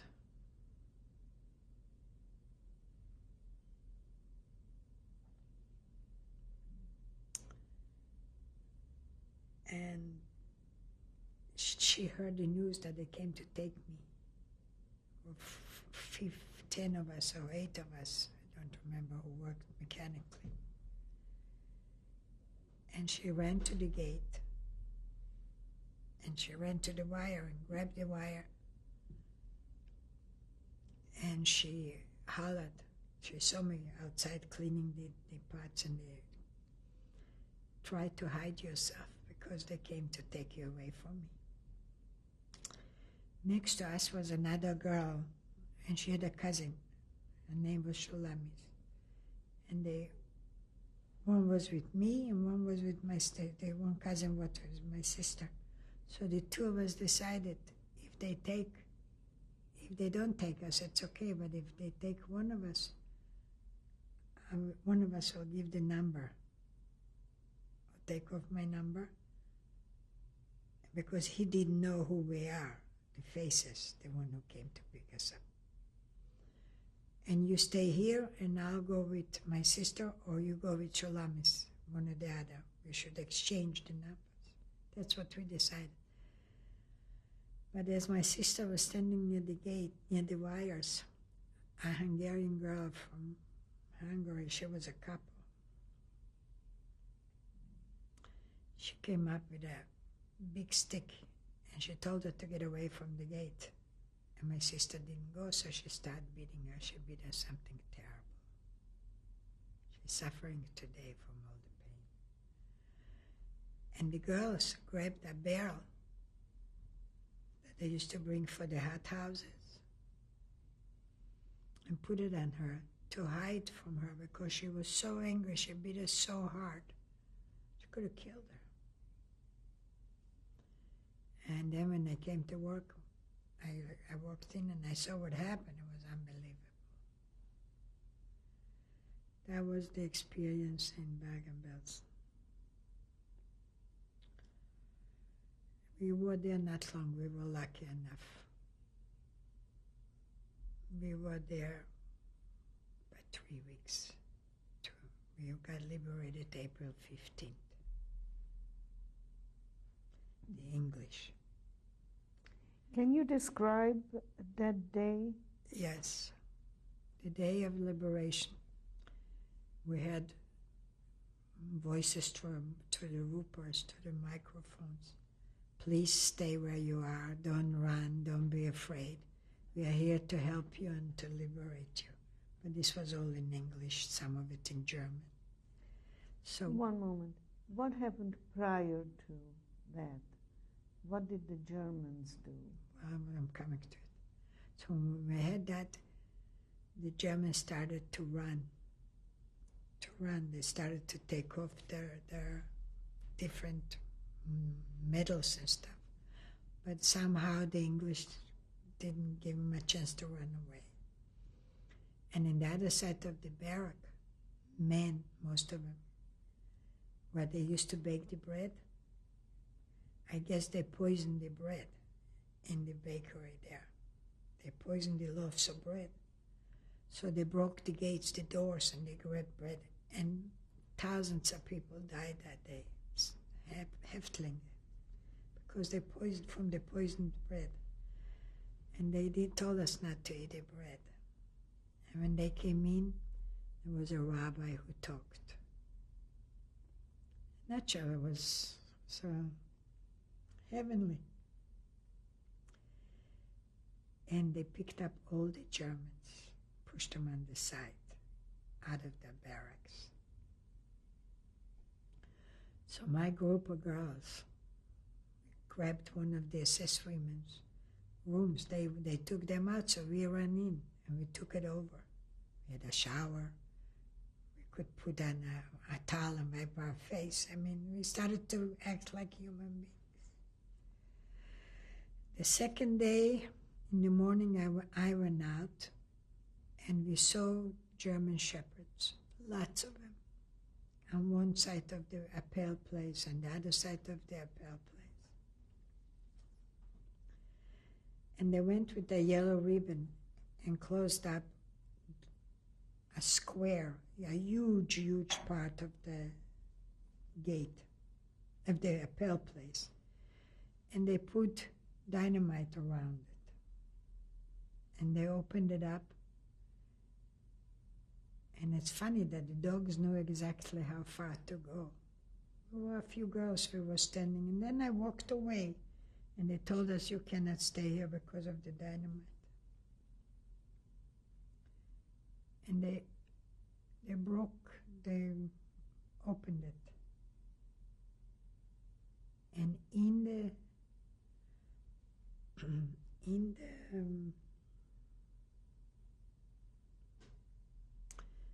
was huge,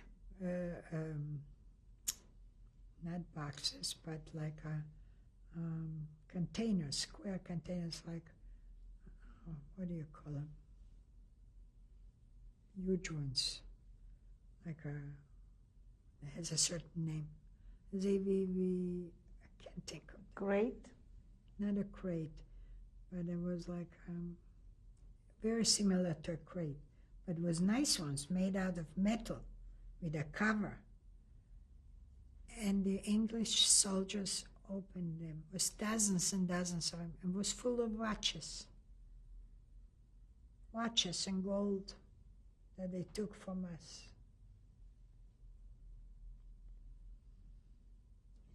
The officer that stood there looked at me, and I guess my tears were coming, whatever. He asked me if I want to watch. I said, yes, I do. And it was half English, half German. Otherwise, I wouldn't understand him in English. And he gave me a watch. It was an Omega, a little watch. And then I told him that we were 13 girls of us in that room. I need 13 more watches. And he did. Let me ask you, what did the rabbi say when The he rabbi first came in and he was praying most of the time. And the soldiers were throwing pieces of chocolate and different gum and stuff to us. So he was telling us, I think Rabbi Klausner was his name. I think he's still alive. You know where he was from? English. From England.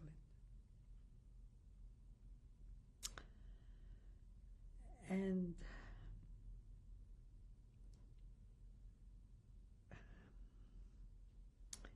it was very, very heartbreaking. And we became, and he was constantly saying not to drink any water, don't eat the bread, stay where you are. We are here to help you. We are here to feel, to release you from pain and stuff. What happened to the dogs? Well, after they used the dynamite, they took away the dogs because the dogs was showing them the area. It was so unbelievable. And when they took all the Germans out, we, the girls, decided that the Luftwaffe, the Tata we called, it was so good to us. Because one girl, I forgot to tell you, one girl passed away in Oxenzoll in the camp. So when he went home one day, he brought white sheets. And he gave us the permission to take it to the gate. It was like... Finished? He was like a father to us. And he brought sweaters, and he brought us toothpaste. All the stuff that the factory used to give, the other one never gave us. We're going to stop again for Okay. change. You were telling us about this German from the Wehrmacht who was helpful. Yeah, from the Luftwaffe. Yeah, He was from Luftwaffe. So we were talking about this This Luftwaffe officer, he happened to be very nice to us girls. Did you know his name? I What can't did you call remember. him? I can't. We called him the Tate. We gave him a nickname, the Tate. He was good to us.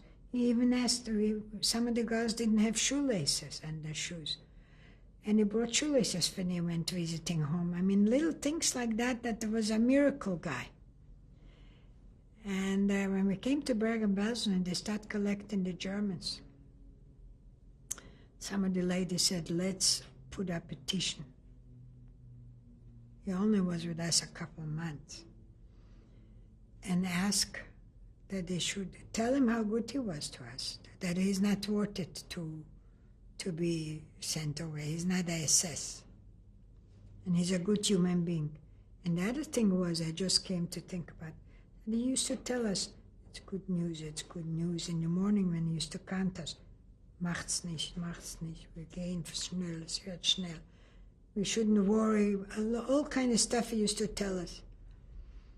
And it was, we called him the Tate, we gave him a nickname. So what did you do for And him? we filled out an English application and we gave it to the English officers. And we asked them not to take him, and they didn't. He was taken away anyway, but not with the SS. Did you follow up what happened to him? No. After that, after the 3 days of liberation, on the third day, or fourth day, I was burning up and I got typhoid at 12 o'clock. And I was lying very sick in bed, and by 2 o'clock, my sister collapsed next to me. We were sleeping both in the same cot. So a lot of the girls had typhoid, and the barracks, There was no hospital. There was barracks, floors with straw, the mattresses of straw. And they kept the people, the Red Cross was there.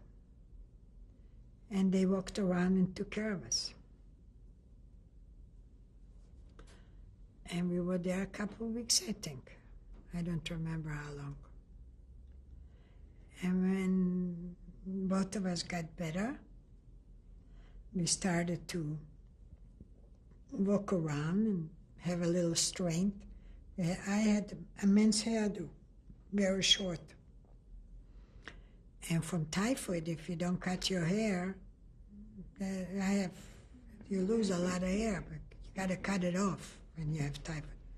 So we had diphtheria and typhoid. Yeah, we had everything. And after I got up, I walked with a cane. I couldn't walk. I didn't have. But we decided that Papa said we should meet him home after the liberation. So, and my future at that time brother-in-law, my sister's friend, he knew also we were going to go to Kovne and we'll meet. But I guess not, we didn't meet him. We found out that my little brother was sent to Auschwitz or to one of the gas chamber camps. My father and my big brother were killed almost a day and a half, close to 2 days. The day before the liberation in Königsberg. There were 150 people working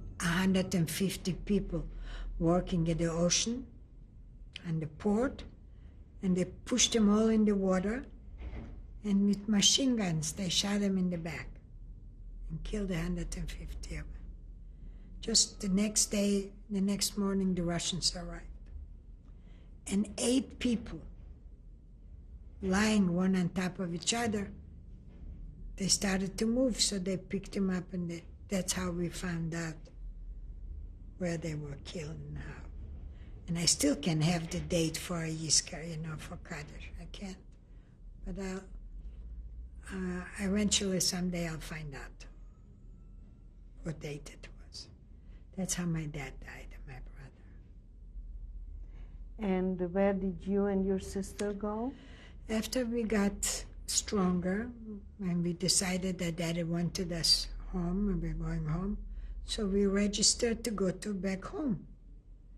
And 2 Russian soldiers came and took us with the machine with other people. We were 10 of us.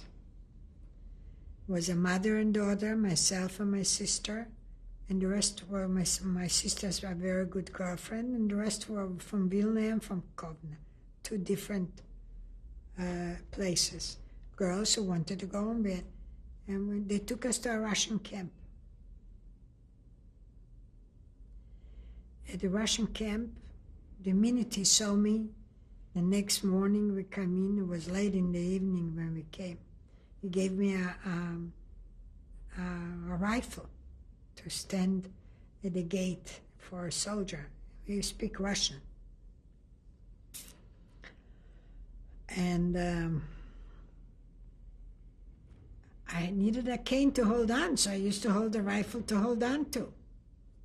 So they said that if you work, then the hello of there was that if you're alive and you were looking like a human being a little bit, then you were good to the Germans, so you can be good to us too. So we ran away. We knew that's trouble.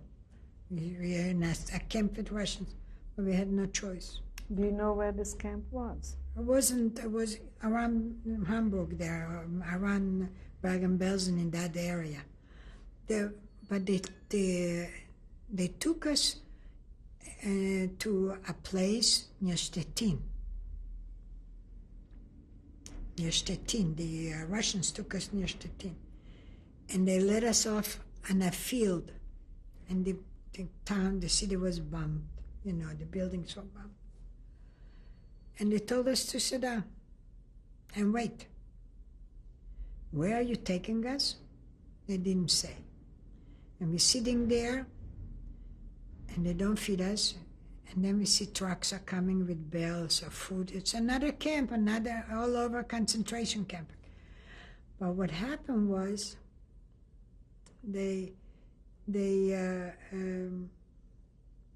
White Russian, lots of Russians were sitting there, people. And we sat separately in Taiz, and we spoke Yiddish, we didn't speak Russian. And we had a little fire, and we tried to find a potato or something in the grass to eat. And the trucks came with soldiers. Not too many, but they brought food. And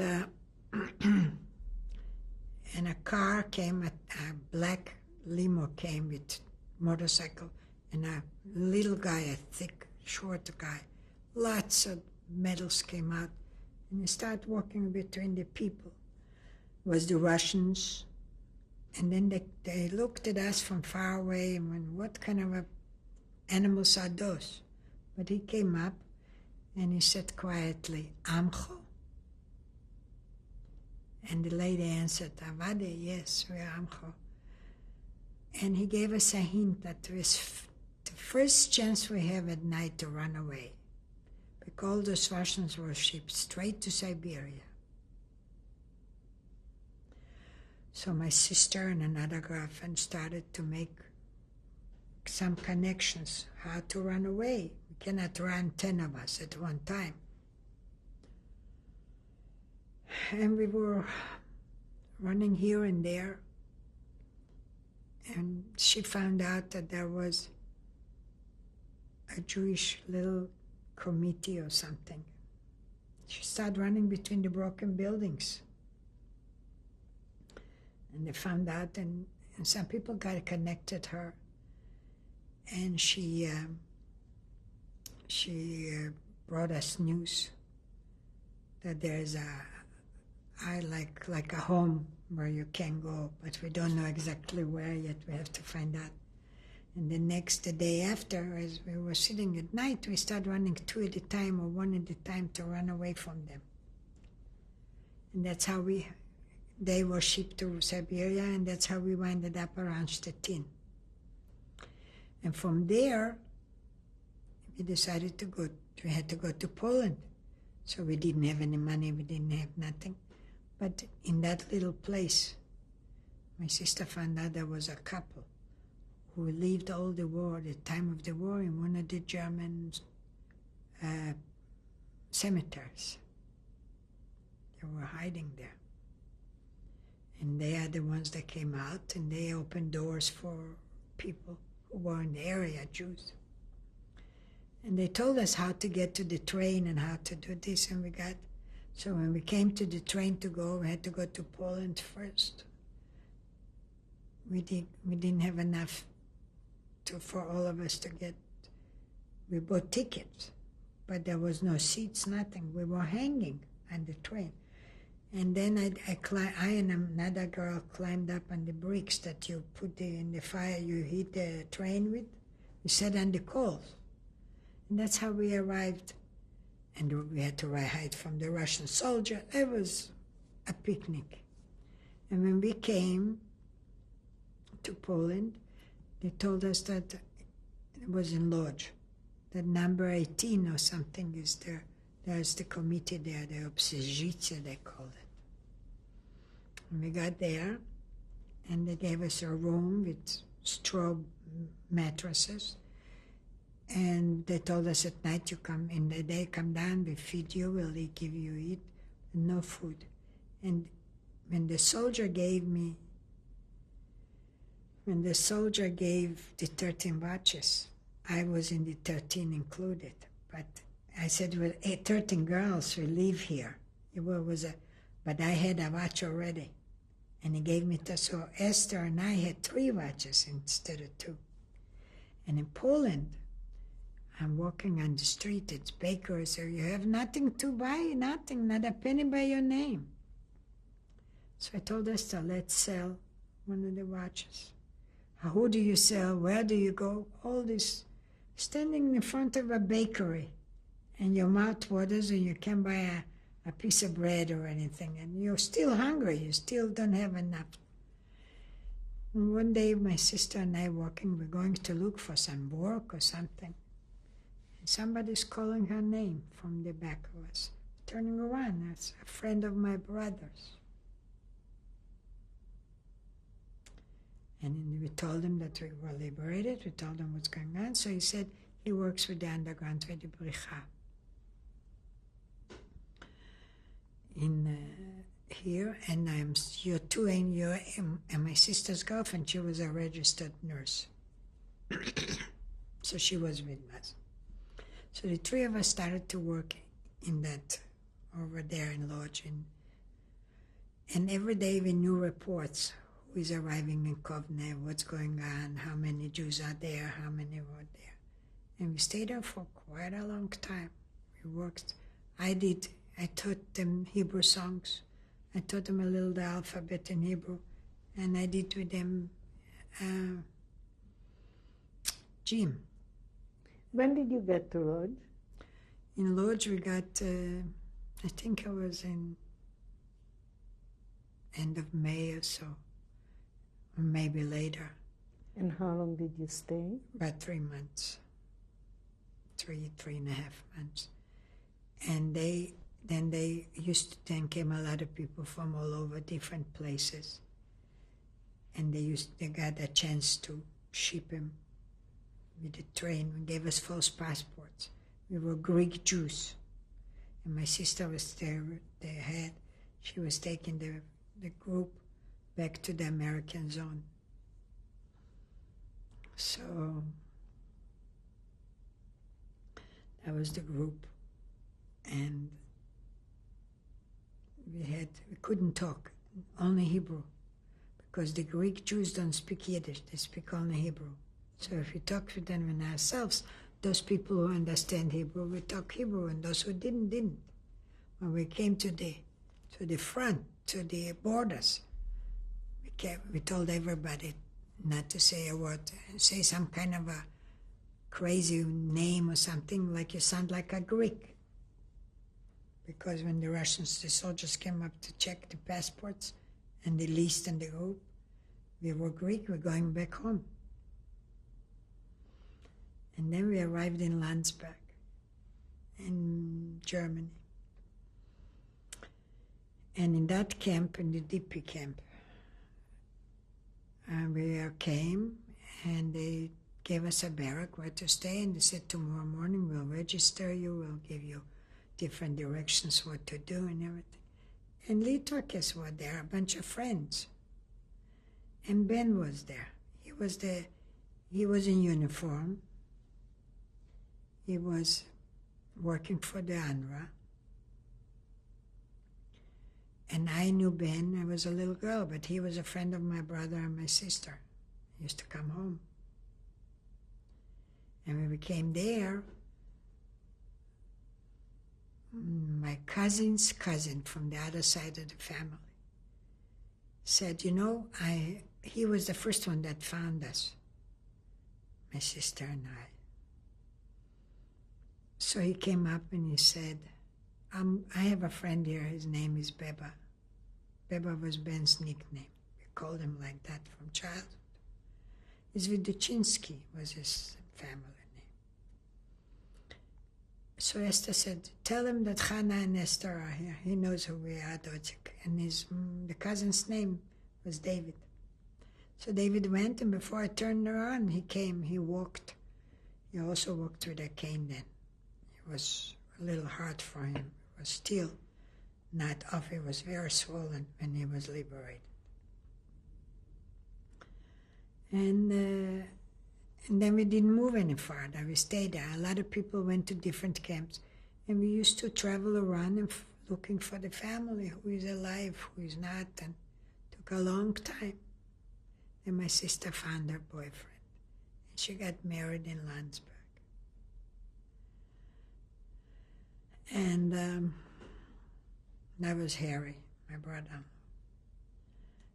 And we stayed there till 46. The beginning of 46, she left he was liberated at the French in the French zone. I'm talking about Mr. Kagan. So she went with him for a while there, and I stayed in Landsberg. And I had friends. I worked in the hospital, and my teacher, Dr. Oleski, was there, was setting up a art company. So we started looking for my brother-in-law and places, and people used to come and say, oh yeah, we saw him here and there.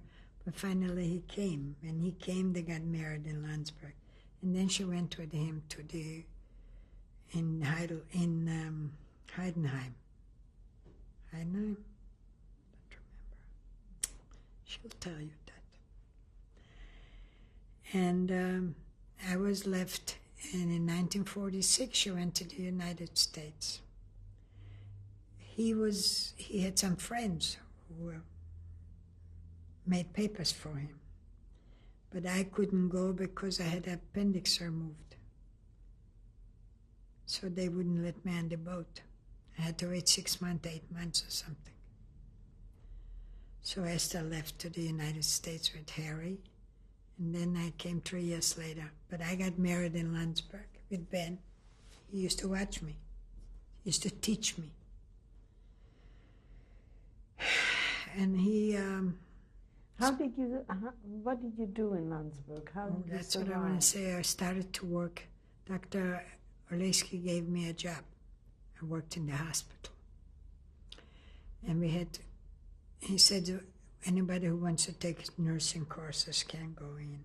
Anybody who wants to be a dietitian. So I started to be a nurse. It was Dr. Nabrisky, was a doctor from Kovna. And Dr. Rochelson, a lot of them, most of them, a lot of Lithuanian Jews were there. And I started to work as a nurse.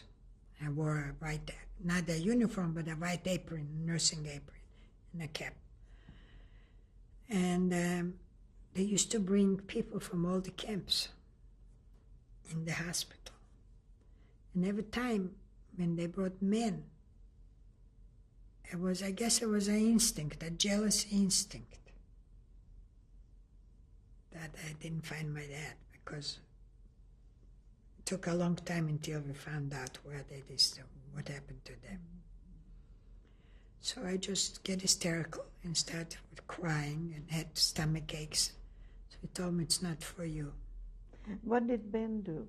Ben was in uniform. Ben spoke fluent English before the war. So his life, and he worked for the UNRWA, and then he worked for the CIC, for the intelligence service. Ben had a history for itself. He was in Dachau. And he was very sick and very swollen. And they worked in the mall. The mall made bunkers for the missiles. And a lot of cement was poured in different areas constantly. And people used to faint from hunger, from sickness. And they fell in the wet cement, and they would never let them take them out. They would keep on pouring the cement on them. And he worked in one of those.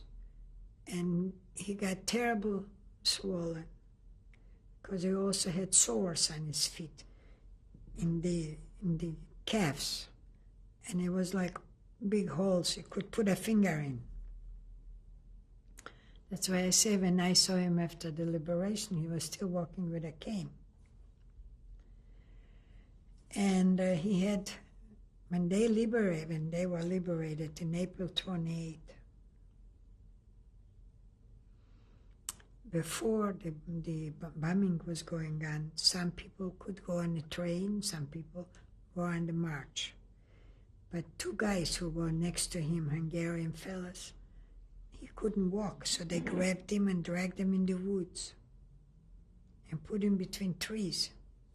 None of the soldiers were there already. The Germans were on the other side. So when they put him in there, they watched him and they tried to run into the farmers to get some food. But as they were going out, they saw soldiers and tanks and machines and people are talking. And they couldn't understand the language. So Ben told them it's English. As the soldiers came up, they asked him, how long were you in the camp? He spoke a fluent English, so they thought he's an American. How did you wind up in a concentration camp? So he told them he didn't. He's from Lithuania. And 4 guys were from Lithuanian descent, from Chicago. And they start talking Lithuanian to him. And they didn't know what to do for him. They picked him up. They shipped him with the Red Cross to the barracks, to their barracks. And they bathed him, and they put him on in different clothes. And they fed him, and they treated him for weeks. They treated him beautifully. When he got a little stronger, he went to the camp, and he got a commanding officer. So he was like an American. He was the first hand in the DKP camp. When did you two get married? In 47. Do you know the date? January 25th, 1947. What kind of a wedding did I you had a have? huge wedding. Everybody in the camp was at my wedding. I have pictures I can show you. And I didn't have anybody of the family to be my... Ben had a cousin. He found his cousin, the first cousin with his wife came, and they were his people for the wedding. So a friend of Ben's, a childhood friend, his mother and father were alive. So they were my Unterführer. They gave me away. And the idea was that Ben went and got the rabbi. He was in the uniform in the military. And the rabbi was a Chassid, Hungarian Chassid. He wore a flag with a big fur hat. And he comes home and he says to me, after work, I want you to stop by the office. I got to tell you, I talked to this and this rabbi, blah. So I said, what do you mean you talk to the rabbi? Doesn't it come to us? Why do we have to? He says, no, you go to our rabbi. So, and he gave us, I had to go to a mikveh. That was Hasidic Mises. Strictly Orthodox. And, but the first time I walked in with Ben, the Rebbitzin opened the door, so I gave you the hand, and the rabbi was standing, so I gave it. So he took the hand, and he was hiding his hand away. He didn't want me to show it to him. And my husband got embarrassed. Did you ever, or Ben, did either of you ever go back home to Lithuania? No, my sister did, with her husband and kids. But she'll tell you that I didn't. I'll tell you the truth. If my children would say, Mama, I would like to go, I would. But I heard some of our Lithuanian groups who live in Israel, we want to go on the 9/4 for a Kaddish. We make a date, and wherever from all over the world, if we can, we should make the day to go Kaddish to say on the 9th and 4th. Because Ben was always saying he'll go on the 7th, 4th, and he'll go on the cemetery, the original cemetery from before the war, because his little sister passed away before the war. She was 12 years old. How long were you in Landsberg? In Landsberg, I came to the United States in 1947. I mean in 1949. Both of you? Ben and I. Yeah, we got married. He worked for the CIC in Landsberg. Do you have any children? I have 3 children. I have my oldest son is Leon, and he is born 1950. And then I have twins, a boy and a girl, Charlene and Jess. They were born in 1955. Where were the children Here in Los born? Angeles, in Cedars-Sinai Hospital. And are they married? My oldest son is married, and his wife is Iris, and he has 2 children, a son of 17 now, Jason, and Allison is 15. And my younger son is married, his wife is Sherry, and they have also 2 children, a boy and a girl. So the girl's name is Lauren, and she's 12. In June she'll be 12. And a little boy, Cody, he's 9. And your daughter? And my daughter she didn't get married yet. She's waiting. We'll stop again. We'll Okay. change dates. How were you transported to the United States? Came by ship. Where did you come? Well, first of all, my sister was here already 3 years. So she made some papers for us, which we actually didn't need it, but she wanted us as fast as possible. So the commanding officer that worked with Ben put him under the desk and lost the key, the papers. Then she wrote a letter and she said that this is the 3rd month. And her lawyer, she had a lawyer, they did their papers for you and you're not responding on it. Where are the papers? So we never gave it to him. But when he went home, a year and a half later, the commanding officer was retiring. He opened the door and he showed Ben the papers. Says, now you can go home next day to the United States. So we had to wait. A procedure because people were registered ahead of us. Do you remember the boat ride? The boat, yes, we came to Bremerhaven. The name of the boat, I was just going to tell you. General Langfield, I think. A military boat. And in Bremerhaven, Ben worked for the German consulate and the American consulate. And used to help people to explain them in Yiddish or didn't speak and didn't understand. People to go to the United States. So instead of staying 3 weeks like everybody else, we stayed 8-10 weeks. And then we came to the United States, we came to New York. Ben had uncles and an aunt in New York from before the war. Do you remember when the boat was coming closer to the States? What were your thoughts? What did you see? When I was on the boat, I was sick for 10 days. It was impossible to walk in our cabin. That's how horrible it was. From the women lying there sick. And the day when we came into port, Ben came up and he carried me outside on the deck.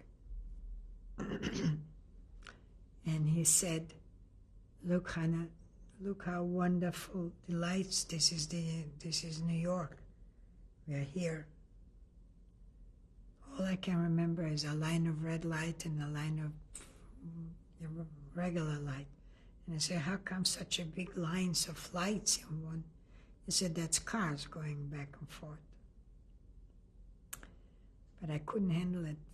I was very sick from the horizon. And he says, "So breathe.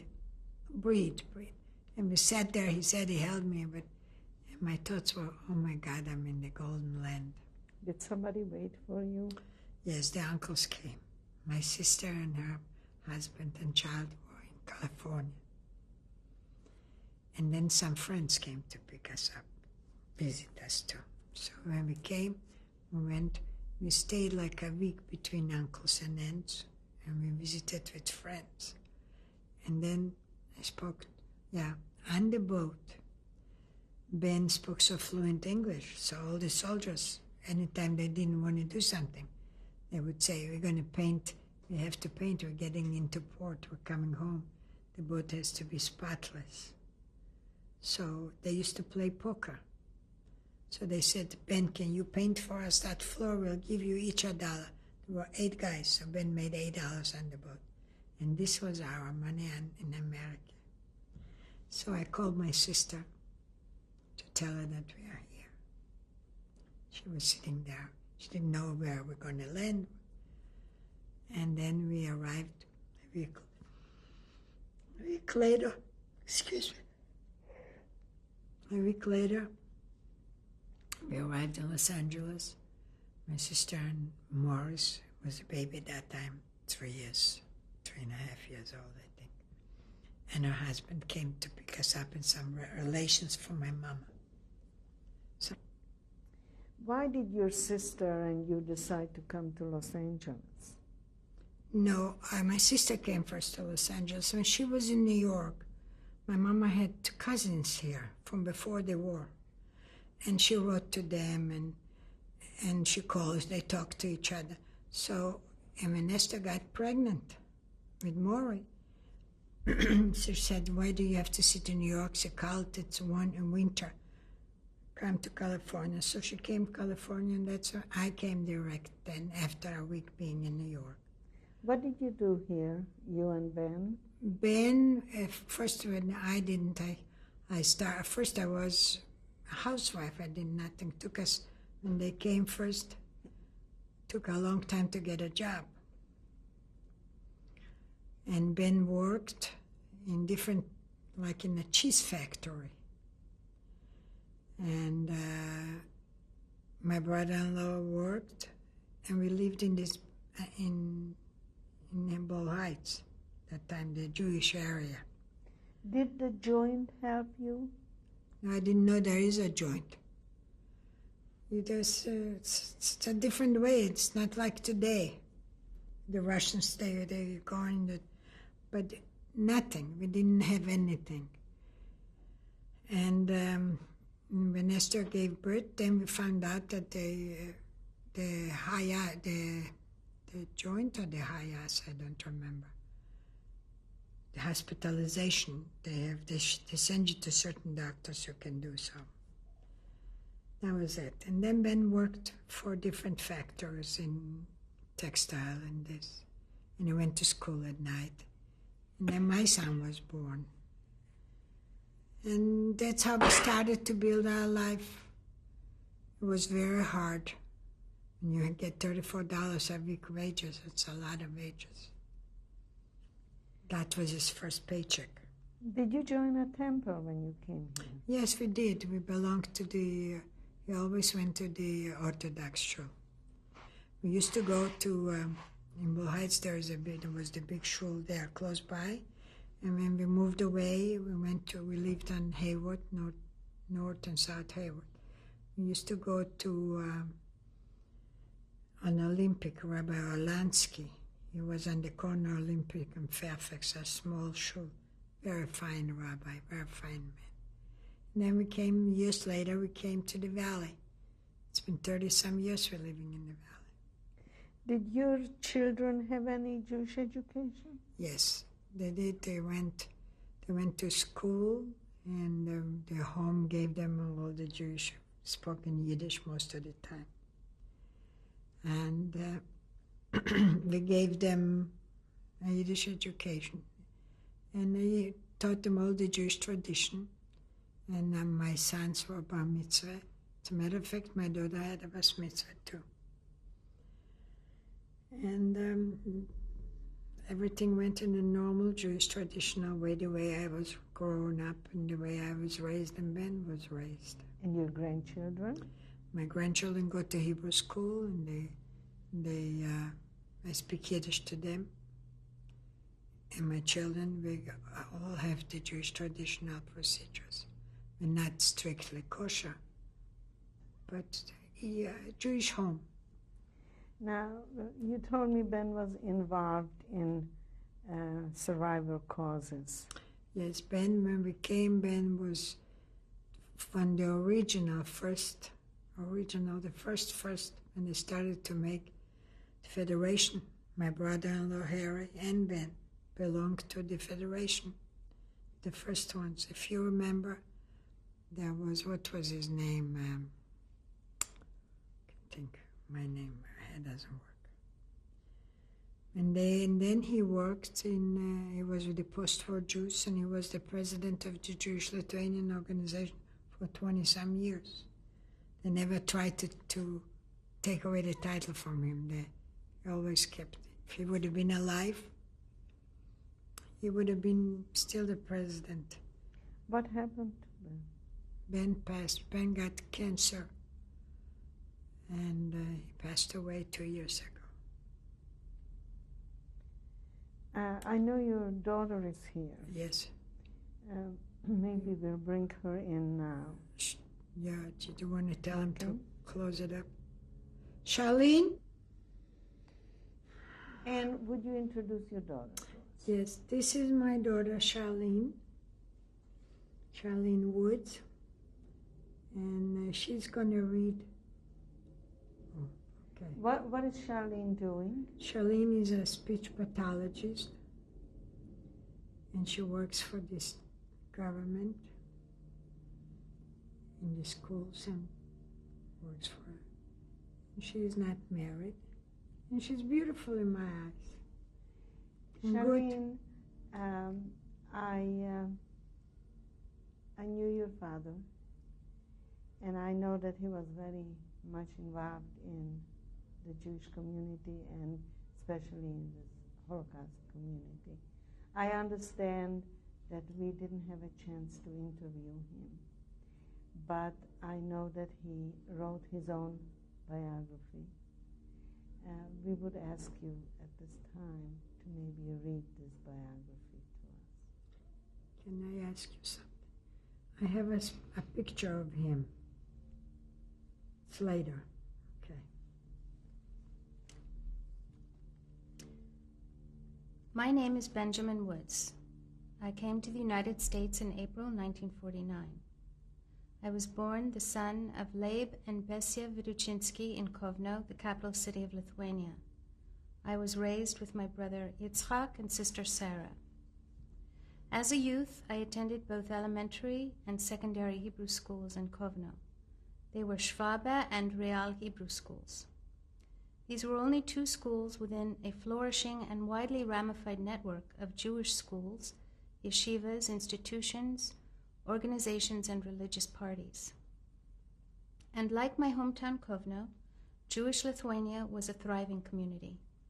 When I finished school, I had planned to enter the university, but plans for higher education were cut short by the Soviet invasion and occupation of Lithuania in 1940.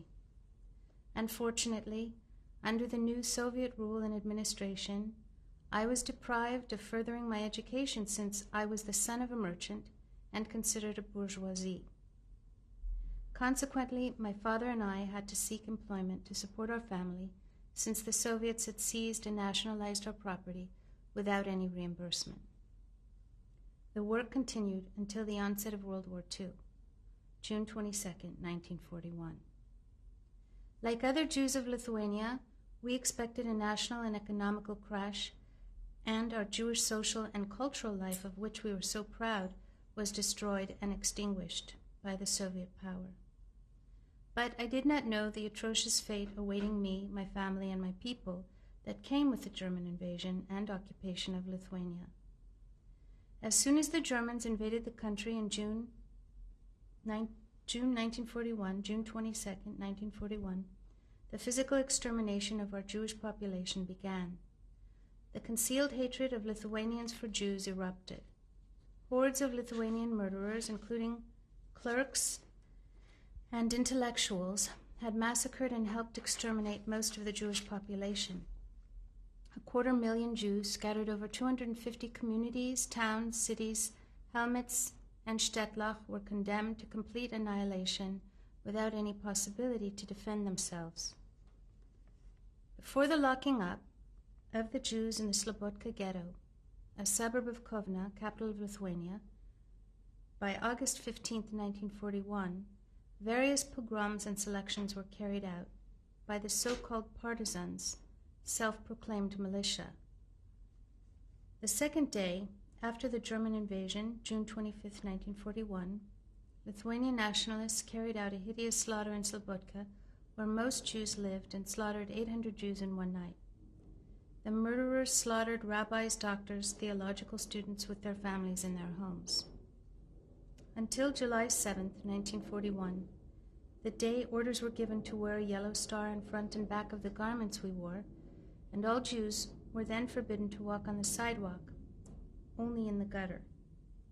The Lithuanian murderers and rioters seized Jewish men, women, children from their homes and on the streets, and murdered them all cruelly in the 7th Fort. My father was one of those captured and murdered in the 7th Fort. Soon after came October 28, 1941, the day of the great selection of the ghetto inhabitants, when about 10,000 Jews, men, women, and children, elders and invalids, out of the 30,000 inhabitants, were driven to the 9th Fort and slaughtered the next day, October 29, 1941. The mass graves were ready-made and dug by Russian POWs, and while the shooting and murder was carried out, many victims were wounded, but not killed, but still perished by being buried alive. October 28, 1941 is marked as an annual memorial for the martyrs of the Lithuanian Jewry by the Jewish survivors of the Holocaust in the United States and Israel. We, the people in the ghetto, whose basic objective was to keep on going, made every effort not to forget that we were human beings in need of some recreation. Whatever the ghetto ordeal, our Jewish cultural life was still stimulating and enriching.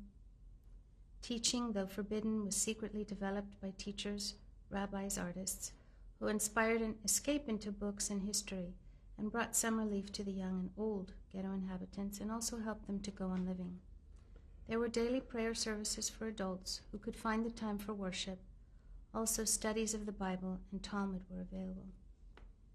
Every effort had been made to keep children and youth groups busy with a variety of activities, and thus tried to make them forget their bitter lot. The Ghetto Judenrat, Jewish Ghetto Council, was responsible for the execution of all Nazi orders. The duties of the council was to furnish laborers demanded by the Germans for special assignments of hard labor outside the ghetto. The major problem in the ghetto was food and health. The food allotted for each person was minimal. Sickness was rampant everywhere. Quite a few of the ghetto population were tubercular. Malnutrition and epidemic diseases reduced the majority of the inhabitants to ghosts of human beings. Still, last but not least, each of us in the ghetto entertained a spark of hope for survival. Survival was a word of great meaning in those times, and what more potent words are there for a slave than freedom? One of the most atrocious selections happened the 27th and 28th of March 1944, when 1,500 children had been torn away from their mothers' hands and sent with elderly and invalid ghetto inhabitants for annihilation by murder. Because of these atrocities, many mothers and sisters either committed suicide or became insane.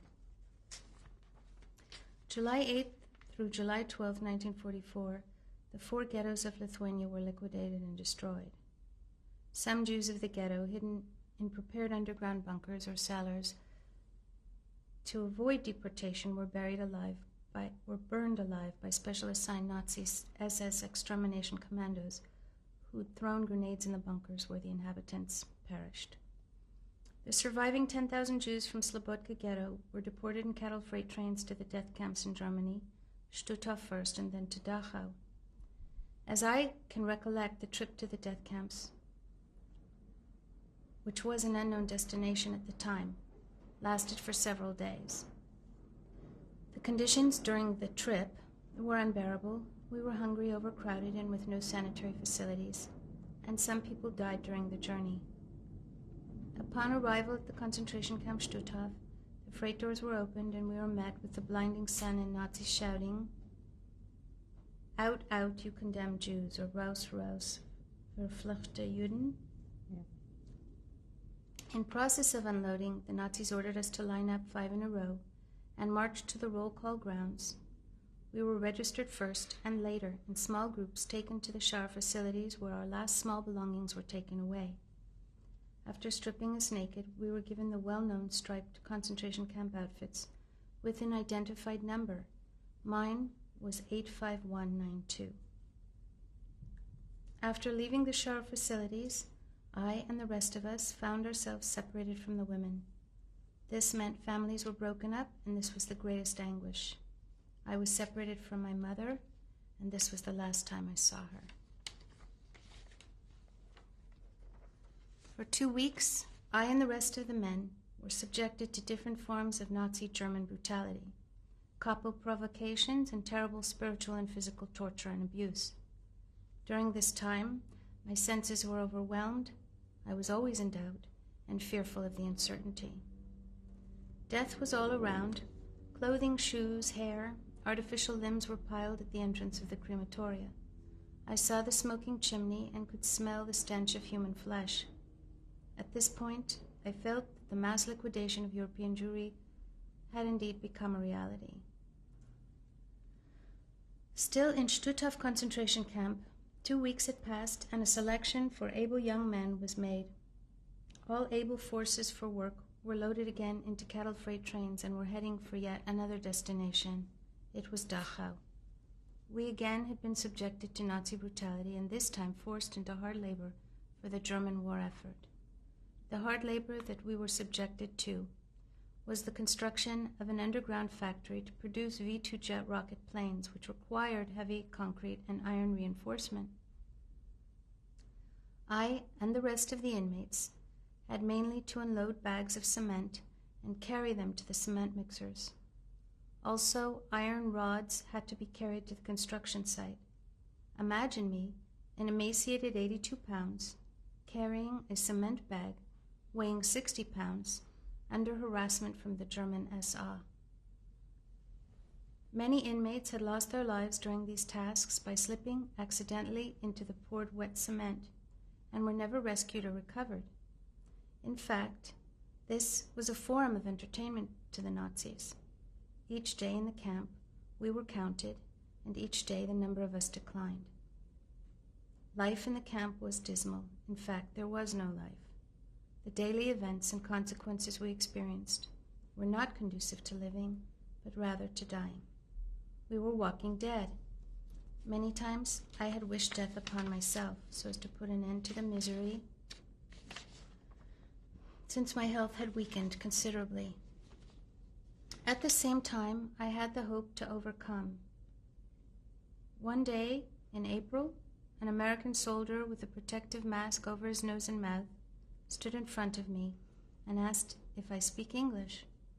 Before I could even answer, I was stunned to hear English spoken, and I did not realize that freedom was here and that I had survived, thank God.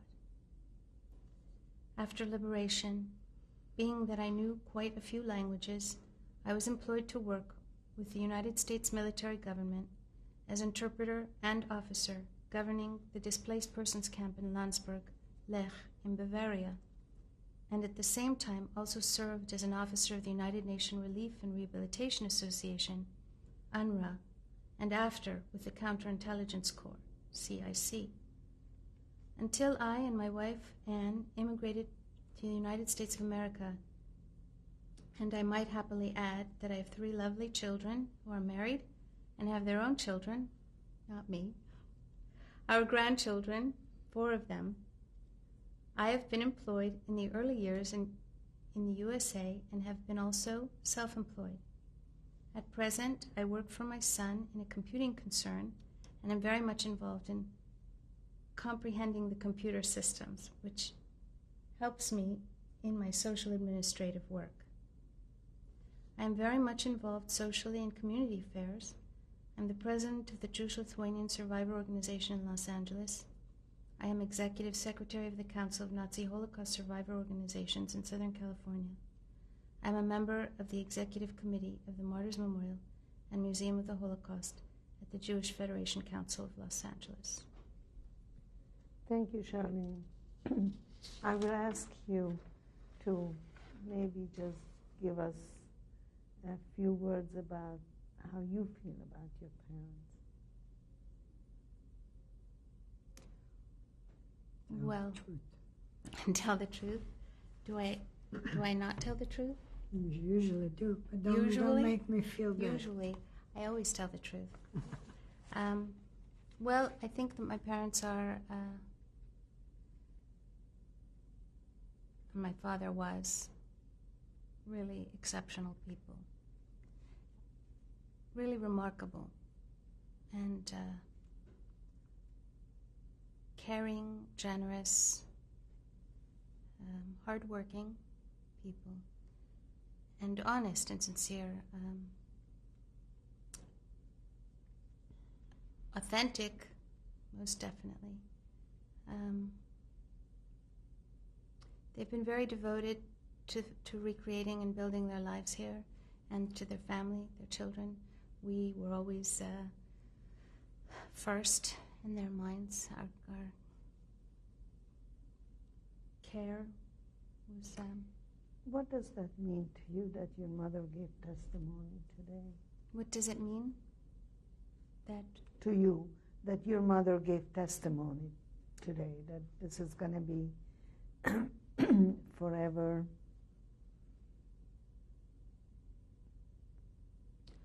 Well, several things. One, for her, I think it's important that she did this for her own health and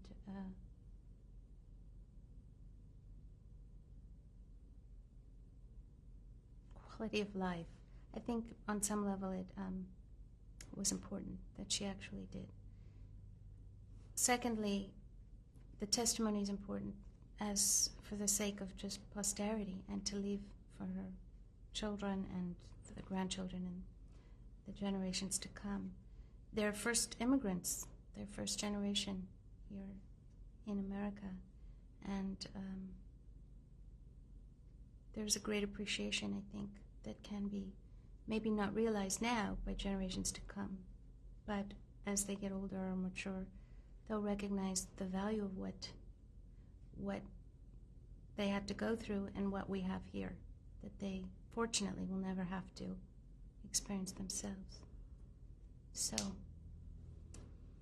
I think this transmission is very important for many reasons, not only for the family, but for anyone who is receptive enough to want to learn And about it. anything you would like to say? I would like to say that I thank you very much for doing this with me and helping me, and I was very comfortable with you. Really was. And if you don't mind, I would like to show you some pictures Of course, from the family. of course.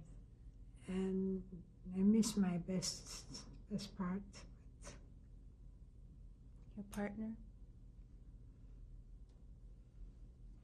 Thank you. Thank you. Thank you. Thank Val. you. Shalakum. Tell us about this picture. This is a family picture. It was taken, I think, in 1938 in Kovny, Lithuania, at my grandma's house, outside. On the left side is my mother. On the right side. On the right side is my mother. The back of her is my dad, my father. My mother's name is Chaya Michalski, and my dad's name is Meshti Fischl Michalski. And on top, facing the window, back of the window is my oldest brother. His name is Yaakov, Yankel. And on the bottom, the young little boy, that's my little brother, Chaim. Last name. All Michalski. And the left one is my sister, who she and I are the only ones survived from the family. And the rest of Esther Kagan now Your sister's name? is full name? Esther Michalski. Now her name is Kagan. Okay. And the rest of the family is my grandmother and uncles, aunts and uncles, my mother's sisters and brothers and their children. Thank you. At the left side is my sister. It's Esther Michalski. Next to her is my oldest brother, Yakov Michalski. Next to him are two friends, a couple of my aunt, her friend, and the name was Friedman. Behind him was my uncle. His name was Yakov Sandler. In front is my grandmother. Her name was Ita Riva Shlemovich. In the back of her is my aunt Zile. Her name was Zile Sandler. And in front of her is Auntie Bella. Her name was Bella Shlomovich.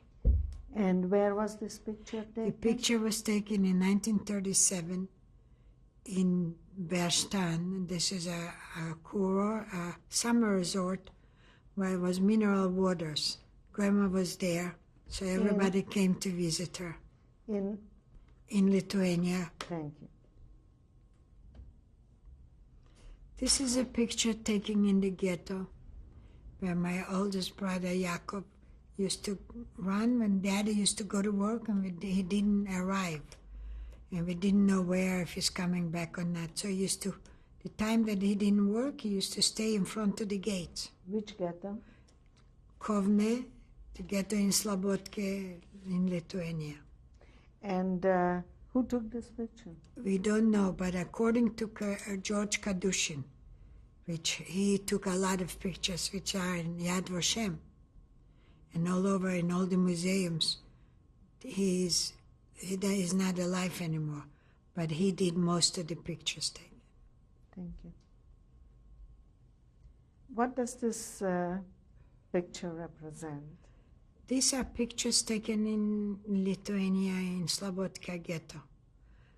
The one you see in the middle, the one that's on the bottom, is the picture of my family when they ship us to Estonia on the transport. So we're all sitting on the truck in the ghetto. Who is on that truck? On the truck, as you see from the far left, a man with the dark head, that's my father. Behind him in the Is top, your father? Morris Michalski, my official Michalski. In the back standing is my brother Yakov Michalski.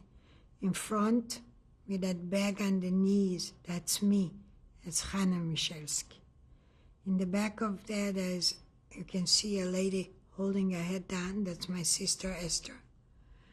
And Esther Michalski. The back of the picture is the back with the head and the white turban. That's my mama. That was Chaya Michalski. And in the back of my mother and my sister is my little brother. You cannot see him, Chaim Michalski. And we were shipped to Estonia from the ghetto. So this picture was taken where? In ghetto, in Lithuania, in Slobodka ghetto. Thank you. This is a picture where after the war, from before Ben and I got married, we met in Landsberg in Germany, in Landsberg am Lech, after the liberation.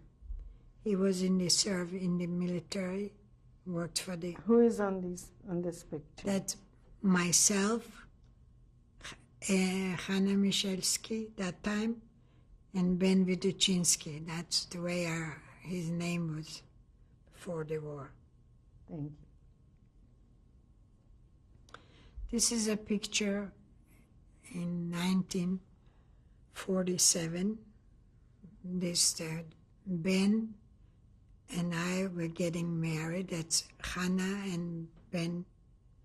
Hannah Michalski and Ben Viduchinsky are got married in 1947 in Landsberg in Germany. Thank you. It was hard. This is a picture under the chuppah in Landsberg am Lech. That's Hannah Michalski and Ben Viduchinsky are getting married with a Hasidischen Rebbe. And that was me and my husband. I am my husband, Thank you. in 1947. This is my husband, Ben Widuchinsky, or Ben Woods, who we call ourselves in the United States. This picture was taken when we were doing a documentary for the Jewish-Lithuanian people that it's called The Hidden History of Kovna Ghetto. And this is Ben when he was narrating and doing pictures. Where was it It was, taken? it And was when? taken here in Los Angeles almost 2 years ago. The picture was taken 2 weeks before he passed away. Thank This picture was taken at my granddaughter's Bas Mitzvah family picture 2 years ago. That was 1997. And the picture from the right is the little young man. That's my youngest grandson, Cody Woods. Next to him is my granddaughter, Allison Woods. She was the Bas Mitzvah girl. Next to her, that's me, Hannah Woods. And the next one is my daughter-in-law, Iris Woods. Next to her is Lauren Woods, my granddaughter. The next row to left is my daughter, Charlene Woods. And my husband, should rest in peace, Ben Woods. And my oldest son next to him, Leon Woods. My daughter-in-law, Iris Woods. Next to her is my son, my youngest son, Jesse Woods. And my oldest grandson, Jason Woods. What is the name of the young lady in the red dress? Sherry Woods. And when was this picture taken? This picture was taken in 1997 Where? here in Westlake, Westlake Village Thank you. in Los Angeles. Thank you. And introduce your children to us. This is my oldest son, Leon Woods. He's the father of two gorgeous children. Excuse me. Will you introduce your children to us? This is my oldest son, Leon. And he's the father of two gorgeous grandchildren, Jason and Allison, and has a beautiful wife, Iris. The back of me is my daughter, Charlene. And she is not married, but she's gorgeous and wonderful. Well, we spoke to Charlene, and I would like to ask you, as a firstborn to survivors, how was it for you growing up as a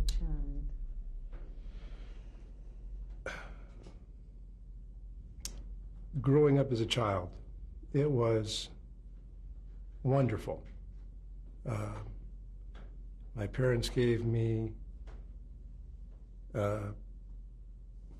just not only love and caring, but gave me a wonderful childhood. A couple of highlights I think that I should mention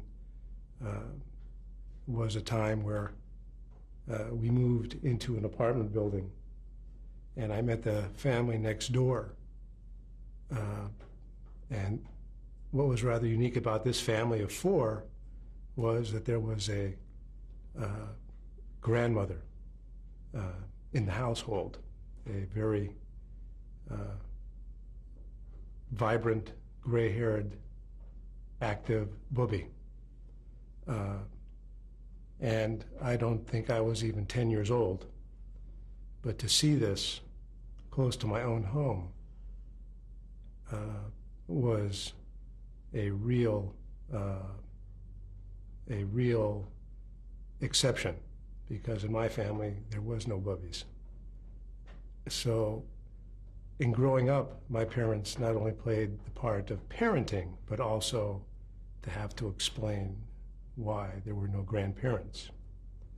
And to know, too, that